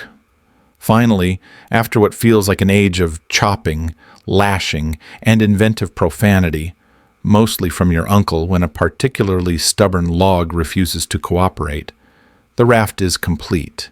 It's christened with great ceremony by Professor Liedenbrock, the Axel, a gesture that touches you, even if you suspect he only named it after you because he thought the Liedenbrock might be tempting fate a bit too much for its maiden voyage. Or maybe he just wanted to ensure you'd be extra motivated to keep it afloat. Provisions are loaded. The remainder of your dried meat and biscuits, full water flasks, replenished from a freshwater stream Hans found flowing into the sea a little way down the coast. Another small miracle from your stoic guide. Your scientific instruments, weapons, just in case the Liedenbrock Sea is home to less than friendly marine life. A distinct possibility in this prehistoric lost world, and yourselves. The moment comes to launch. With a great deal of pushing, shoving, and levering with poles, you manage to slide the heavy raft into the water. It floats. Rather low in the water, admittedly, and with a disconcerting tendency to wallow, but it floats. You can almost hear the sigh of relief from your uncle, a sound like a punctured bellows. Hans, taking up the steering oar, expertly maneuvers the raft away from the shore. The sail, such as it is, catches a faint but steady breeze that seems to blow consistently from what you tentatively designate as east in this bizarre, sunless world. You drift slowly out onto the silent, luminous waters of the Liedenbrock Sea. The shore recedes behind you, a thin line of silver sand against the dark rock. Ahead lies only the misty, unknown horizon. You are truly at sea now, adrift on an impossible ocean, hundreds of miles beneath the Earth's surface. There's no turning back. Your fate is now tied to this collection of semi-petrified logs and the capricious currents of an uncharted subterranean world. You try not to think about what might be swimming in the dark waters beneath you. That sort of thinking only leads to nightmares, and you're already living in a waking dream. You settle in for the voyage, hoping fervently that Arne Saknussemm was as good a navigator as he was a cryptographer. The voyage across the Liedenbrock Sea begins with a strange, almost dreamlike serenity. The raft, the axle, proves to be surprisingly stable, if not exactly swift. The constant, soft illumination from the glowing sky bathes everything in an ethereal light, making the rippling surface of the water shimmer like liquid pearl. The only sounds are the gentle creak of the logs beneath you, the flap of the blanket sail in the steady, mysterious breeze, and the rhythmic dip and sigh of Hans's steering oar as he keeps your course true. True to what, exactly, is a matter of some debate. Your uncle has his compass out, but it spins erratically, as useless here as it was in the deeper tunnels. He resorts to navigating by dead reckoning, estimating speed and direction based on the consistent breeze and the drift of peculiar phosphorescent seaweed that floats on the surface. It's not exactly precision navigation, more like educated guessing with a dash of wishful thinking. You privately suspect Hans is just pointing the raft towards whatever feels right, using that uncanny sixth sense of his. It's probably more reliable than the professor's frantic calculations. Days, or rather, periods of activity followed by periods of rest, pass by. You lose all track of actual surface time. Your world is this raft, this glowing sea, this silent, prehistoric sky. You eat your monotonous rations, drink sparingly from your water supply, though Hans occasionally manages to catch strange, pale fish that, when cooked over your small spirit lamp, provide a welcome, if slightly unnerving change of diet. They taste a bit like cod, if cod had spent its entire life in a very dark, very weird basement. One of the fish Hans catches is bioluminescent, glowing faintly even after it's been dispatched. It's a bizarre but fascinating sight, this self-illuminating seafood. The historical study of bioluminescence was still in its relative infancy in the 1860s, with many of the underlying chemical processes unknown. You imagine a full scientific paper could be written on culinary applications of phosphorescent ichthyofauna in subterranean ecosystems. Probably wouldn't be a bestseller, though. Your uncle, naturally, is having the time of his life. He trawls a small net behind the raft, bringing up all sorts of bizarre marine organisms, blind crustaceans, strange, colorless algae, and fish with enormous eyes or no eyes at all, perfectly adapted to this light variable or light absent environment. He catalogs them with manic glee, dissects them with his scalpel, much to your queasy dismay, especially around mealtimes, and preserves specimens in the few remaining jars of alcohol he brought for just such a purpose. He is a one-man floating Linnaean society, classifying the denizens of the deep, or rather the very deep. He points out shoals of what look like primitive ganoid fish, heavily armored relics of the Devonian period, swimming unconcernedly alongside your raft. It's like sailing through a living textbook of paleontology. You, Axel, spend much of your time staring into the depths, trying to discern what might lurk beneath. The water is incredibly clear in places, and you can see down for what seems like hundreds of feet. Sometimes you see vast, shadowy shapes moving far below, shapes too large, too indistinct to identify, and you try very hard not to think about them coming any closer. You develop a healthy respect for the surface tension of water and the structural integrity of semi-petrified logs. Sleep is fitful, filled with anxious dreams of immense, toothy leviathans and splintering rafts. You occasionally try to read one of the books you brought, but it's hard to concentrate on terrestrial literature when you're literally sailing across an ocean inside the earth. It makes even the most outlandish adventure story seem rather mundane. Then, one afternoon, as your uncle is enthusiastically sketching a particularly unusual jellyfish, which appears to be made entirely of a translucent purple jelly and pulses with its own internal light, Hans lets out a grunt and points. In the distance, a disturbance on the water, a huge V-shaped wake, moving fast, very fast, and it's heading your way. Your uncle drops his sketchbook. Even he looks momentarily alarmed. "What is that, Hans? A whale? Some new species of cetacean?" Hans shakes his head, his eyes narrowed, his hand gripping his harpoon. A rather optimistic weapon, you feel, given the scale of the approaching disturbance. "Stary," he says. "Bigger." The creature surfaces, and your blood runs cold. It's not one creature, it's two, and they are monstrous. The first to break the surface is an ichthyosaurus, a colossal marine reptile from the Jurassic period. Its immense dark body, easily 50 feet long, its jaws bristling with razor-sharp teeth, its eyes the size of dinner plates, fixed on your raft with predatory intent. But it's not interested in you. Hot on its heels, or rather its tail, is something even more terrifying. A plesiosaurus, its snake-like neck, at least 30 feet long, rising from the water like some mythical sea serpent, its relatively small head filled with needle-like fangs, darting and snapping at the ichthyosaur's flanks. This isn't just a sighting, it's a full-blown prehistoric monster fight, and you have front-row seats, albeit seats on a very flimsy, very edible-looking raft. There's a persistent debate about the locomotion of plesiosaurs. Did they fly through the water using all four flippers in unison like sea turtles?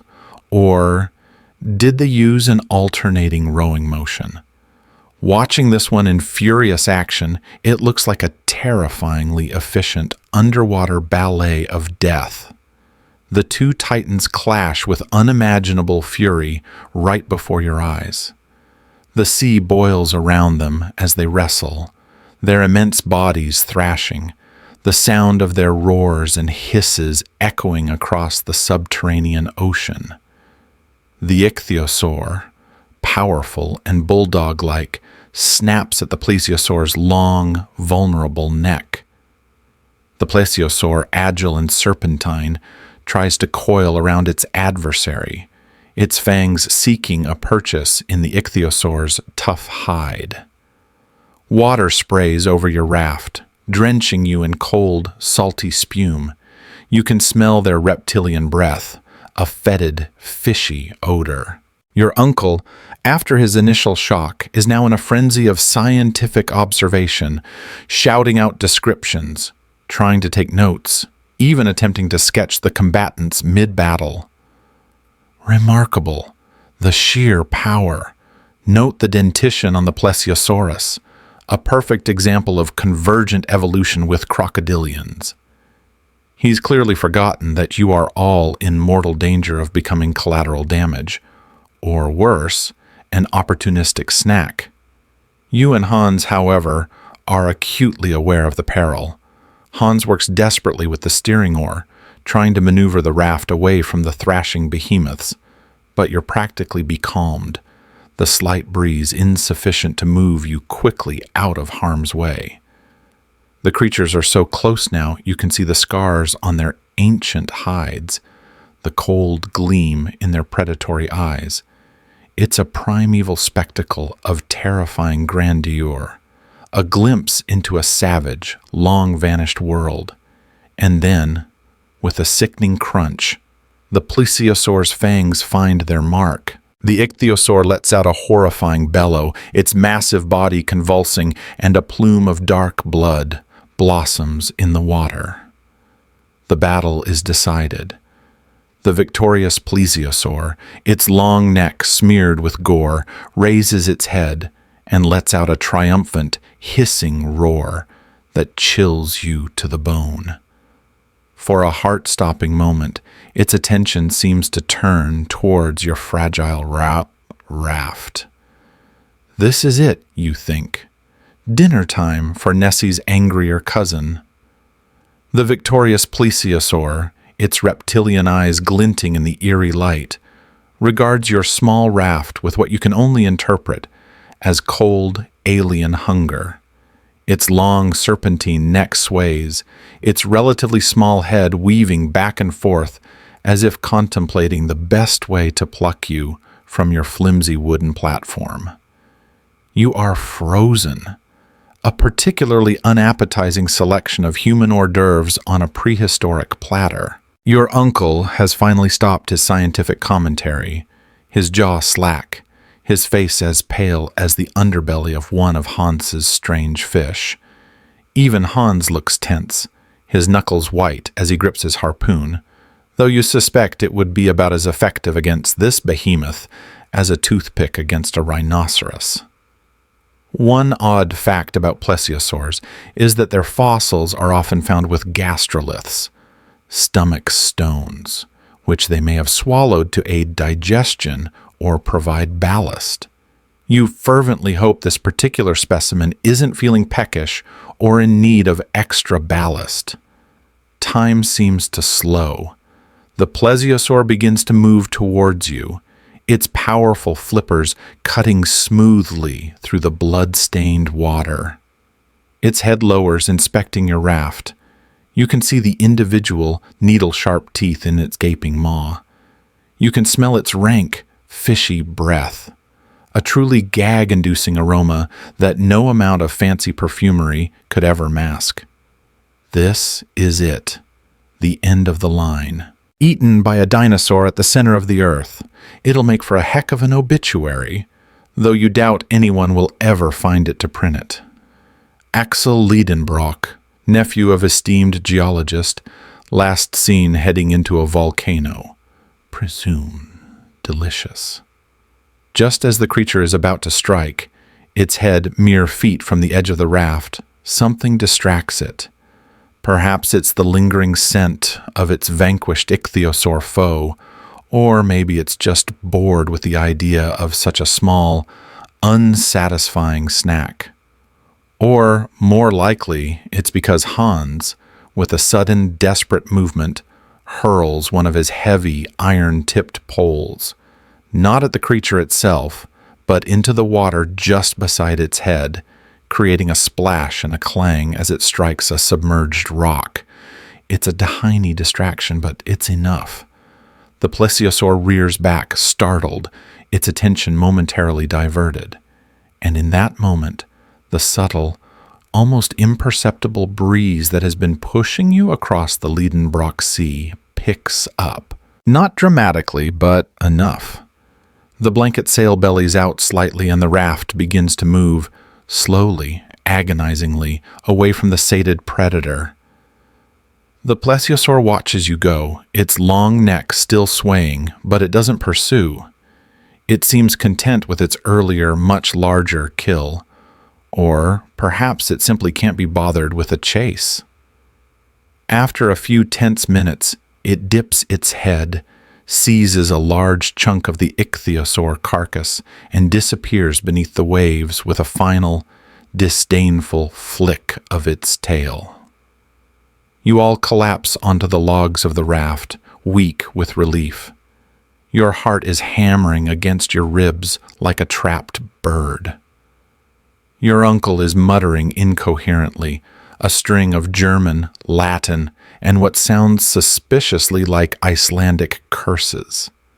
Hans, ever stoic, merely retrieves his harpoon and calmly scans the horizon, as if battling prehistoric sea monsters is all in a day's work. You just lie there, staring up at the luminous sky, feeling the gentle rocking of the raft, and wondering if you'll ever feel safe again.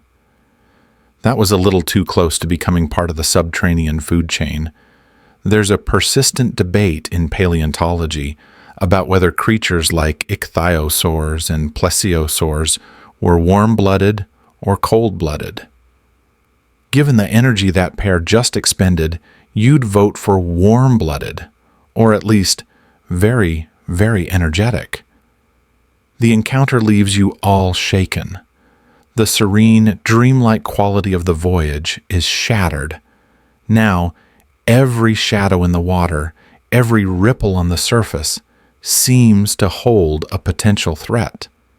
You keep expecting another monstrous head to erupt from the depths. Even your uncle's enthusiasm for collecting marine specimens is noticeably dampened for a while. He still takes notes, but he does so with one eye nervously scanning the surrounding waters. As if your nerves weren't frayed enough, the weather on the Liedenbrock Sea takes a turn for the worse.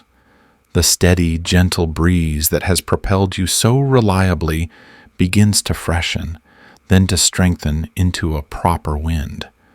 The luminous clouds in the sky above churn and roil, and the soft, even light takes on a flickering, unstable quality. The surface of the sea, once placid, becomes choppy, then rough, with whitecaps starting to break around your little raft. Hans struggles with the steering oar, his powerful frame straining to keep you on some semblance of a course, but the wind is becoming too strong. Within hours, you are in the grip of a full-blown subterranean tempest. The wind howls with a savage fury you wouldn't have thought possible in this enclosed world. Mountainous waves, black and menacing, rise up around you, threatening to swamp your fragile craft. Rain, or some strange mineral-laden equivalent, lashes down, driven almost horizontally by the gale. Your little blanket sail is ripped to shreds almost immediately. The mast groans and splinters. The logs of the raft itself, so reassuringly solid before, now creak and groan alarmingly with every mountainous wave that crashes over you. It's like being tossed around in a giant underground washing machine, set to apocalypse. There is nothing you can do but hang on for dear life, huddling together against the onslaught. You lash yourselves to the remnants of the mast and the sturdiest logs. Your scientific instruments, your precious notes, your carefully collected specimens. Most are washed overboard, lost to the raging Stygian waters. All that matters now is survival. The glowing sky is a maelstrom of lurid, flashing light, occasionally rent by what look like bolts of subterranean lightning, which strike the water with terrifying hisses and explosions of steam.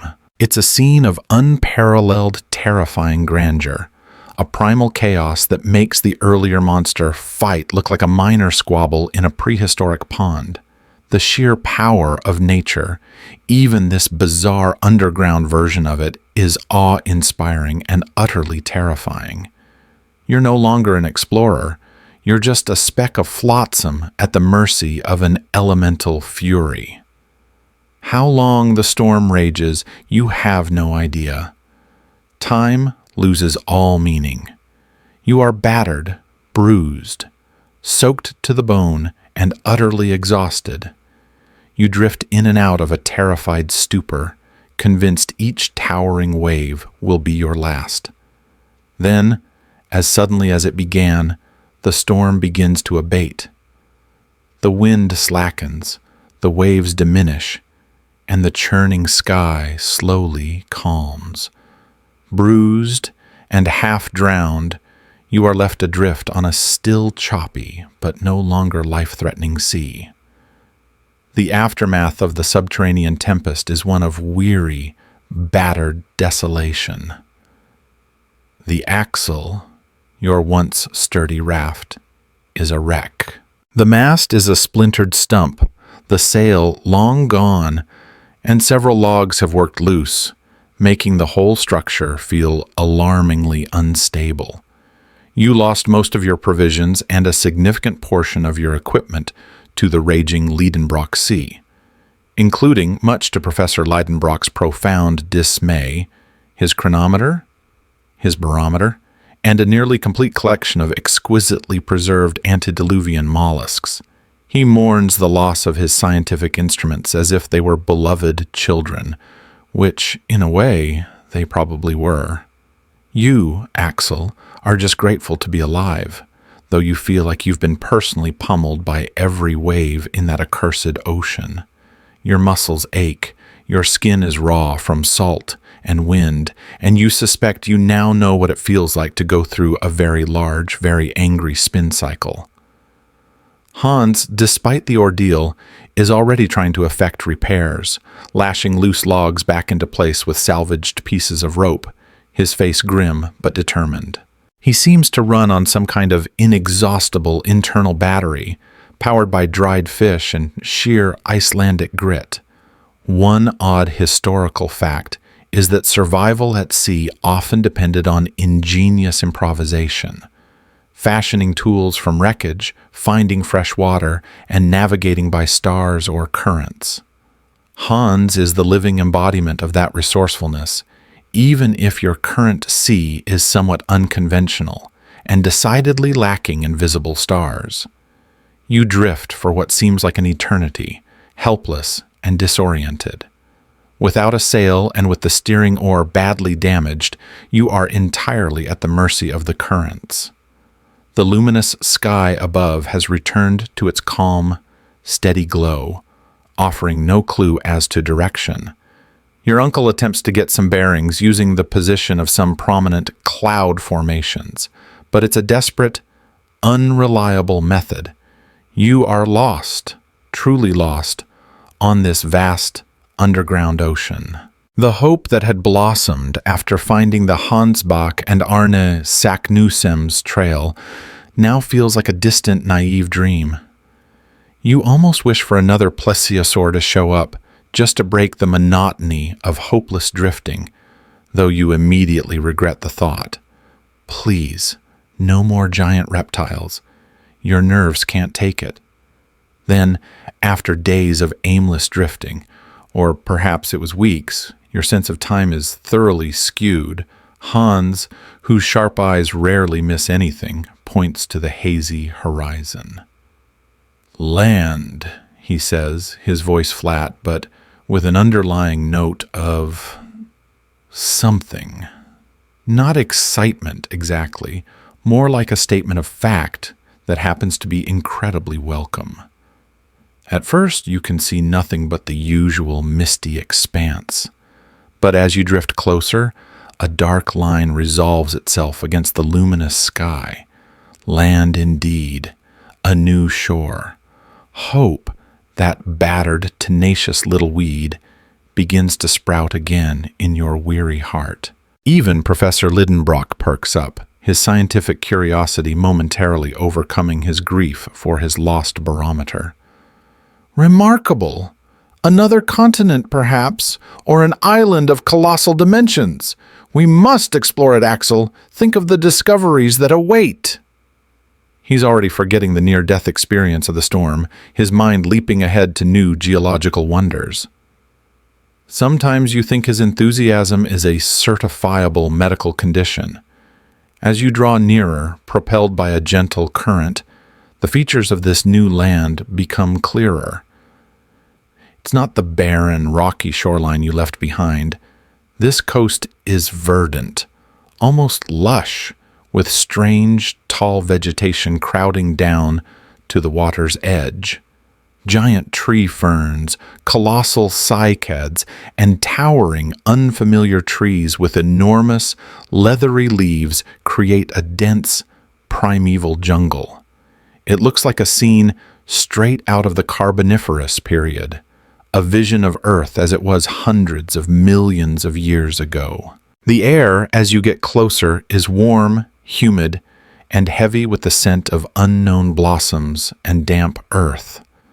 There is much debate amongst paleobotanists about the exact appearance and atmospheric conditions of these ancient forests, but what you're seeing looks like a pretty good, if somewhat oversized, approximation. Your battered raft finally grinds onto a shelving beach of black volcanic sand. With a collective sigh of relief that's almost strong enough to propel you back out to sea, you clamber ashore, your legs shaky and unsteady after so long on the unstable raft. Solid ground has never felt so good, even if it is a prehistoric, possibly monster-infested solid ground. Hans immediately sets about securing the raft and checking for fresh water. Your uncle naturally plunges straight into the tree line, already exclaiming over giant fungi and magnificent specimens of the astrophilites. Why? You are more cautious, peering into the dense, shadowy jungle with a decided lack of scientific zeal. It looks like the kind of place where things with very large teeth and very small brains like to hang out. "Welcome to Jurassic Park, Subterranean Edition," you mutter to yourself. "Hope the fences are electric." You cautiously explore this new world. It is, indeed, a land teeming with life, but life from a vastly earlier epoch. Enormous insects buzz through the humid air. Dragonflies with wingspans like eagles, beetles the size of your fist. You see herds of strange, deer-like creatures with too many horns grazing in clearings. And then, further inland, among a grove of colossal, 60-foot-tall, herbaceous plants that look like overgrown rhubarb, you see them, mastodons. Not skeletons this time, not fossils, but living, breathing mastodons, their massive, shaggy bodies moving with ponderous grace, their long tusks gleaming in the strange, ambient light. They are magnificent, terrifying, and utterly impossible.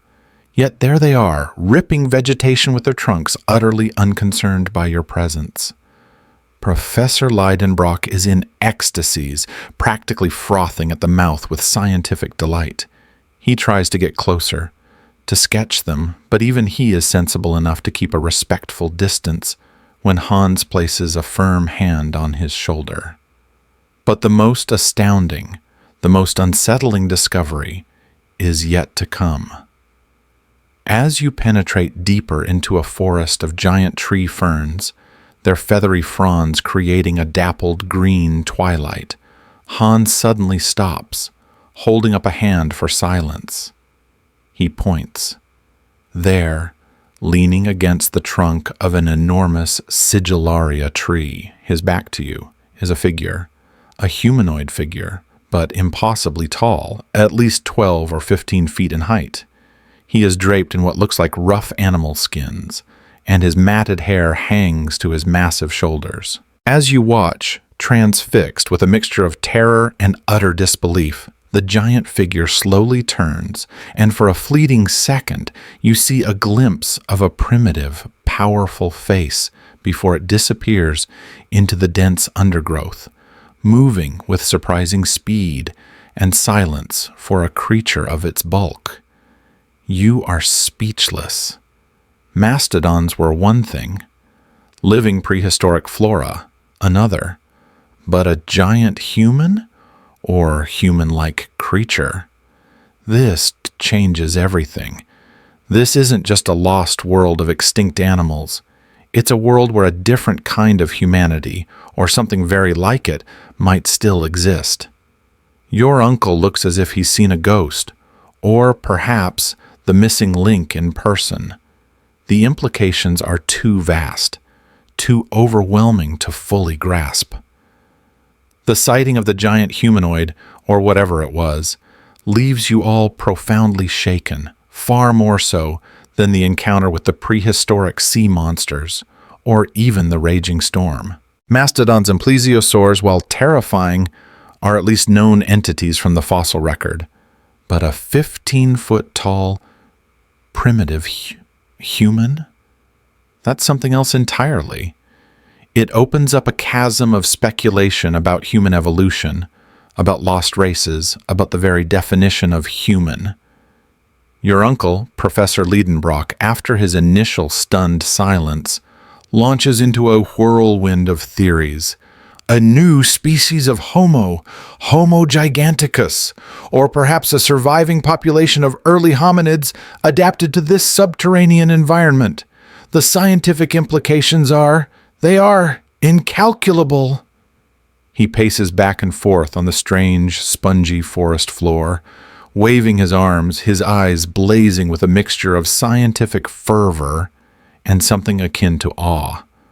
You, Axel, are mostly just trying to process the fact that you might not be the only intelligent or semi-intelligent bipeds down here, and that the other ones are significantly larger and probably better adapted to this weird underground world. It's one thing to be a tourist in a lost world. It's another to realize you might be on the menu, or at least an object of intense and possibly hostile curiosity. Hans characteristically says little. He simply checks his hunting knife and ensures his axe is within easy reach. His stoicism is a comforting anchor in this sea of overwhelming weirdness. He seems to take the existence of 15-foot prehistoric shepherds in stride, as if it's just another quirky feature of the Icelandic interior, like geothermal hot springs or unusually stubborn sheep. Perhaps, you muse, in the remote fjords of Iceland, tales of giants are not entirely confined to folklore. An odd historical fact is that nearly every culture around the world has myths and legends about giants, from the Titans of Greek mythology to the Jotnar of Norse lore. Maybe they weren't all just stories. Maybe some of them just took a wrong turn at Snæfellsjökull and ended up down here, tending their giant, shaggy herds. For several days, you explore this new land, which your uncle has grandly named Axel Island in your honor. Another attempt, perhaps, to ensure your continued cooperation. Or maybe just because Leidenbrock Land sounded a bit too much like a theme park. You proceed with extreme caution, constantly scanning the dense, primordial jungle for any sign of its towering inhabitants. You see more mastodons, herds of ancient deer, and flocks of strange, flightless birds that resemble a cross between an ostrich and a very large, very grumpy chicken. The flora is equally astonishing. Ferns as tall as houses, fungi in vibrant, psychedelic colors, and flowers the size of dinner plates that emit strange, intoxicating perfumes. It's a botanist's paradise and an allergist's nightmare. You make sure to only breathe shallowly when passing the more enthusiastically fragrant blooms. Your goal, however, remains the same: to reach the center of the earth. Arne Saknussemm's message promised it. But how? This prehistoric continent, or island, its extent is still unknown, seems to be a self-contained ecosystem. There are no obvious tunnels leading further downwards. Saknussemm's trail, which you had followed so faithfully to the shore of the Lidenbrock Sea, is now cold. There are no runes carved into the giant ferns, no helpful arrows scratched onto the backs of passing mastodons. Your uncle pores over the original parchment again and again, searching for some overlooked clue, some hidden meaning. "There must be a way," he mutters, frustration etching new lines on his face. Saknussemm reached the center. He said so. The exact phrasing, terrestre centrum attinges, you will reach the Earth's center, is clear, but the how, after crossing an ocean and landing on a prehistoric landmass populated by giants, is conspicuously absent. Historians still debate the true extent of 16th century geographical knowledge and the reliability of explorers' claims. Saknussemm was an alchemist. A bit of metaphorical embellishment wouldn't have been out of character for the profession. You travel inland, hoping to find a pass through the mountainous spine that seems to dominate the island's interior. The terrain is incredibly difficult. A chaotic jumble of volcanic rock, dense jungle, and treacherous swamps. The heat is oppressive, the air thick with moisture and the buzzing of giant insects. Your old clothes are in tatters, your boots barely holding together. You are a trio of ragged, heavily armed castaways in a land that time forgot. After days of fruitless searching, climbing ever higher into the island's rugged interior, you come to a deep ravine. And there, on the far side, is what looks like a tunnel mouth, a dark opening in the cliff face.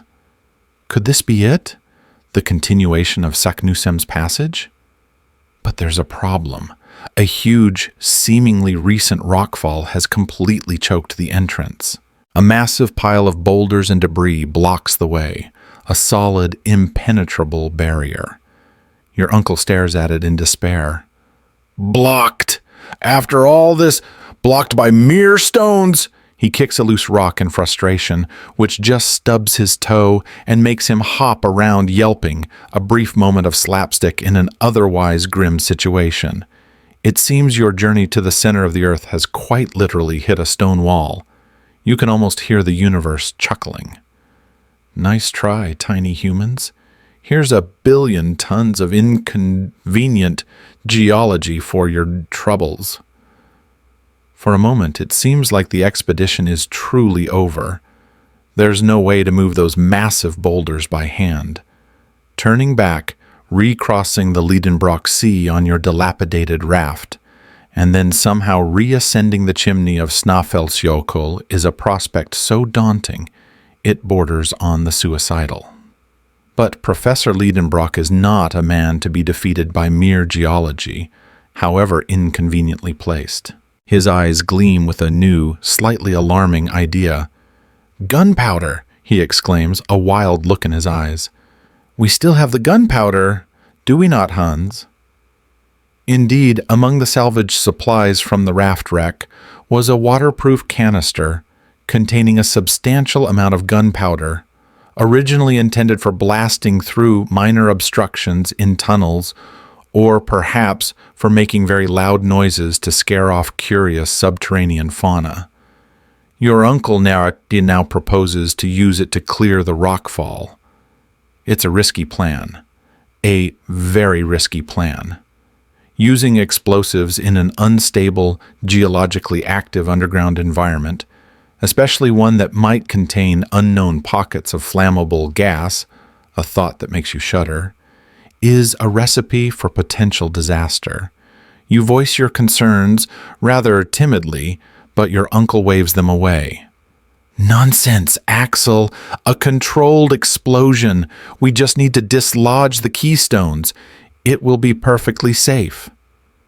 Famous last words, you think.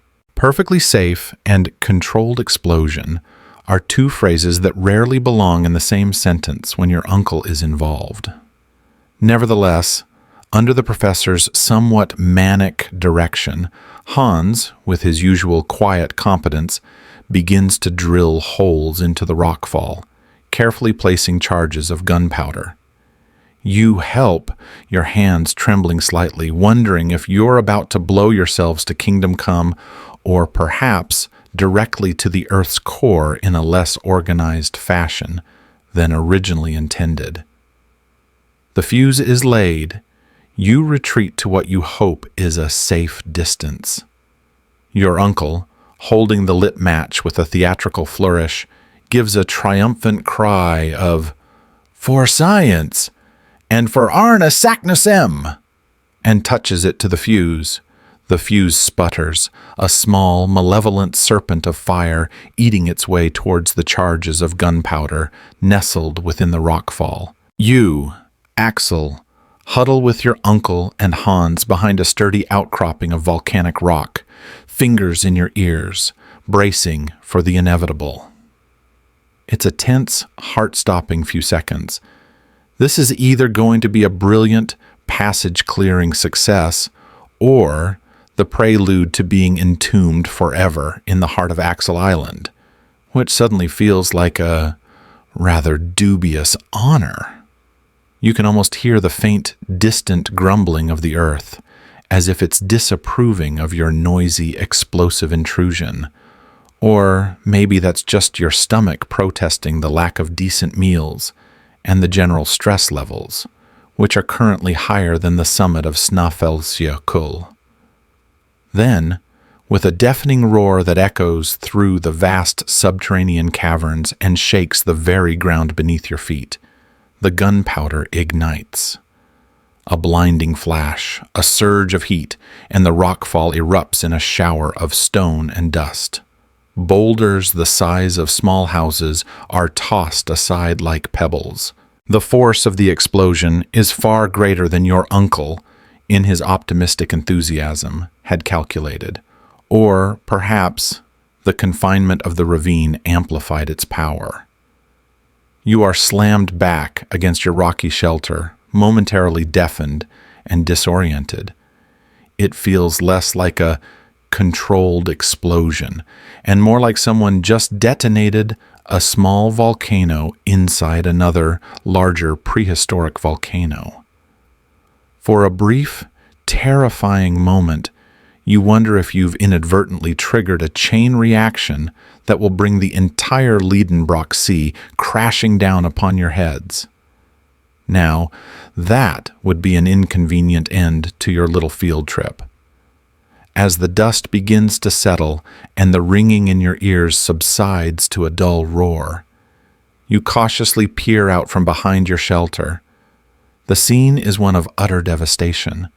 The rockfall is gone, obliterated, but so is a good portion of the cliff face around it. And where the tunnel mouth once was, there is now a gaping, black chasm, plunging almost vertically downwards.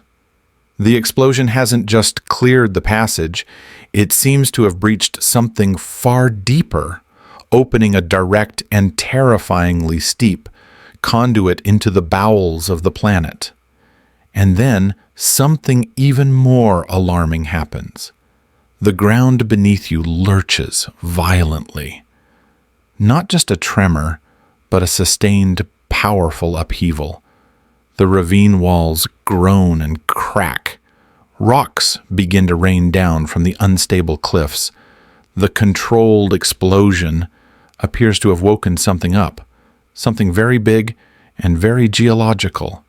Perhaps it even disturbed the delicate equilibrium maintaining this whole impossible subterranean world. One of the debated aspects of seismology is predicting the full impact of human-induced tremors, like those from large-scale mining or indeed overly enthusiastic use of gunpowder by amateur geologists. You've just conducted an unplanned and likely very unethical experiment. Worse still, the chasm created by the blast begins to fill with water. Not a trickle, but a surging torrent. The Liedenbrock Sea, or some vast hidden reservoir connected to it, is pouring into the newly opened abyss, creating a monstrous, swirling whirlpool. And your small patch of solid ground where you took shelter is rapidly becoming an island, then a promontory, and then it crumbles. With a sickening lurch, the section of ravine floor you're on breaks away and begins to slide, then tumble into the roaring, watery vortex. You, your uncle, and Hans are thrown about like dolls, clinging desperately to rocks, to each other, to anything that offers a handhold. You are swept into the torrent, dragged down into the black, churning water of the newly formed abyss. It's cold, terrifyingly powerful, and utterly disorienting. You're tossed and turned, slammed against rocks, your lungs burning for air, for this is it. This is definitely it. Drowned and battered in a self-inflicted subterranean waterfall. What a truly ignominious end. But then, just as you feel your consciousness begin to fade, something changes. The downward rush of water seems to lessen. You are still being carried along at incredible speed, but the direction of movement shifts from predominantly downwards to upwards. It's impossible to tell in the churning chaos. You are trapped within a column of water, racing through a dark, narrow shaft, propelled by an immense, unseen pressure from below. Your uncle, somehow still beside you, is shouting something, but his words are lost in the thunderous roar of the water. Hans, miraculously, still has a grip on your arm, his strength a vital anchor in the maelstrom. The temperature is rising rapidly now, the water becoming uncomfortably, then dangerously hot. The pressure is immense. You can feel the rock walls of the shaft rushing past, slick and smooth. You are being extruded from the earth like toothpaste from a tube, or perhaps, more accurately, like magma from a volcanic vent. And then you realize, with a fresh wave of terror mixed with a dawning incredulous hope, that's exactly what's happening. Your explosion didn't just open a passage downwards, it seems to have inadvertently tapped into a live magma conduit, and the pressure of the invading seawater has triggered a phreatomagmatic eruption, a violent, steam-driven explosion that occurs when water encounters hot magma. You are, quite literally, riding an erupting volcano upwards. This is so far beyond, not according to plan, that it's entered a whole new dimension of unplanned. The ascent is terrifyingly swift. The water boils around you. Steam scalds your skin. The roaring is deafening. And then, light, blinding, incredible, natural light. With a final colossal surge, you are ejected from the earth, high into the open air, amidst a plume of steam, ash, and volcanic debris. You tumble through the sky, a bewildered human cannonball, before splashing down hard into the cool, blessed waters of the Mediterranean Sea. Dazed, choking, and miraculously alive, you cling to a piece of floating pumice, watching in stunned disbelief as the island volcano you've just been violently birthed from continues to spew smoke and ash into a clear blue, unmistakably surface world sky. You are somewhere off the coast of Italy, near the Aeolian Islands. Mount Stromboli, to be precise. You have not reached the center of the earth, but you have traveled through a significant portion of its crust, endured impossible wonders and terrors, and been unceremoniously spat out on the other side of the planet. Your uncle, sputtering and triumphant, eventually flags down a local fishing boat. You are all a bizarre sight, ragged, soot-stained, babbling about subterranean oceans and prehistoric giants. The fishermen think you are shipwrecked madmen, but they take you ashore nonetheless. And so, your incredible journey ends not with a triumphant arrival at the Earth's core, but with a rather messy, undignified, and entirely accidental volcanic eruption onto a sunny Italian beach. You are alive. You are back on the surface. And you have one heck of a story to tell, a story so outlandish, so unbelievable, that no one in their right mind will ever truly believe it. But you know, you were there, and as you feel the warm Italian sun on your face, you can't help but smile. You survived, Against all odds, you actually survived. Now for a bath. A very, very long bath. And perhaps a nice, quiet job as a librarian. Far, far away from any adventurous uncles or volcanoes with conveniently placed entry and exit points. The world above, when you finally find yourselves blinking in its familiar, sun-drenched embrace, seems both astonishingly ordinary and profoundly new. After the dim, perpetual twilight of the Liedenbrock Sea and the primordial jungles of Axel Island, the simple sight of a blue sky, the feel of warm sand between your toes, even if those toes are protruding from ruined boots, and the salty tang of the Mediterranean air are sensations of almost overwhelming beauty.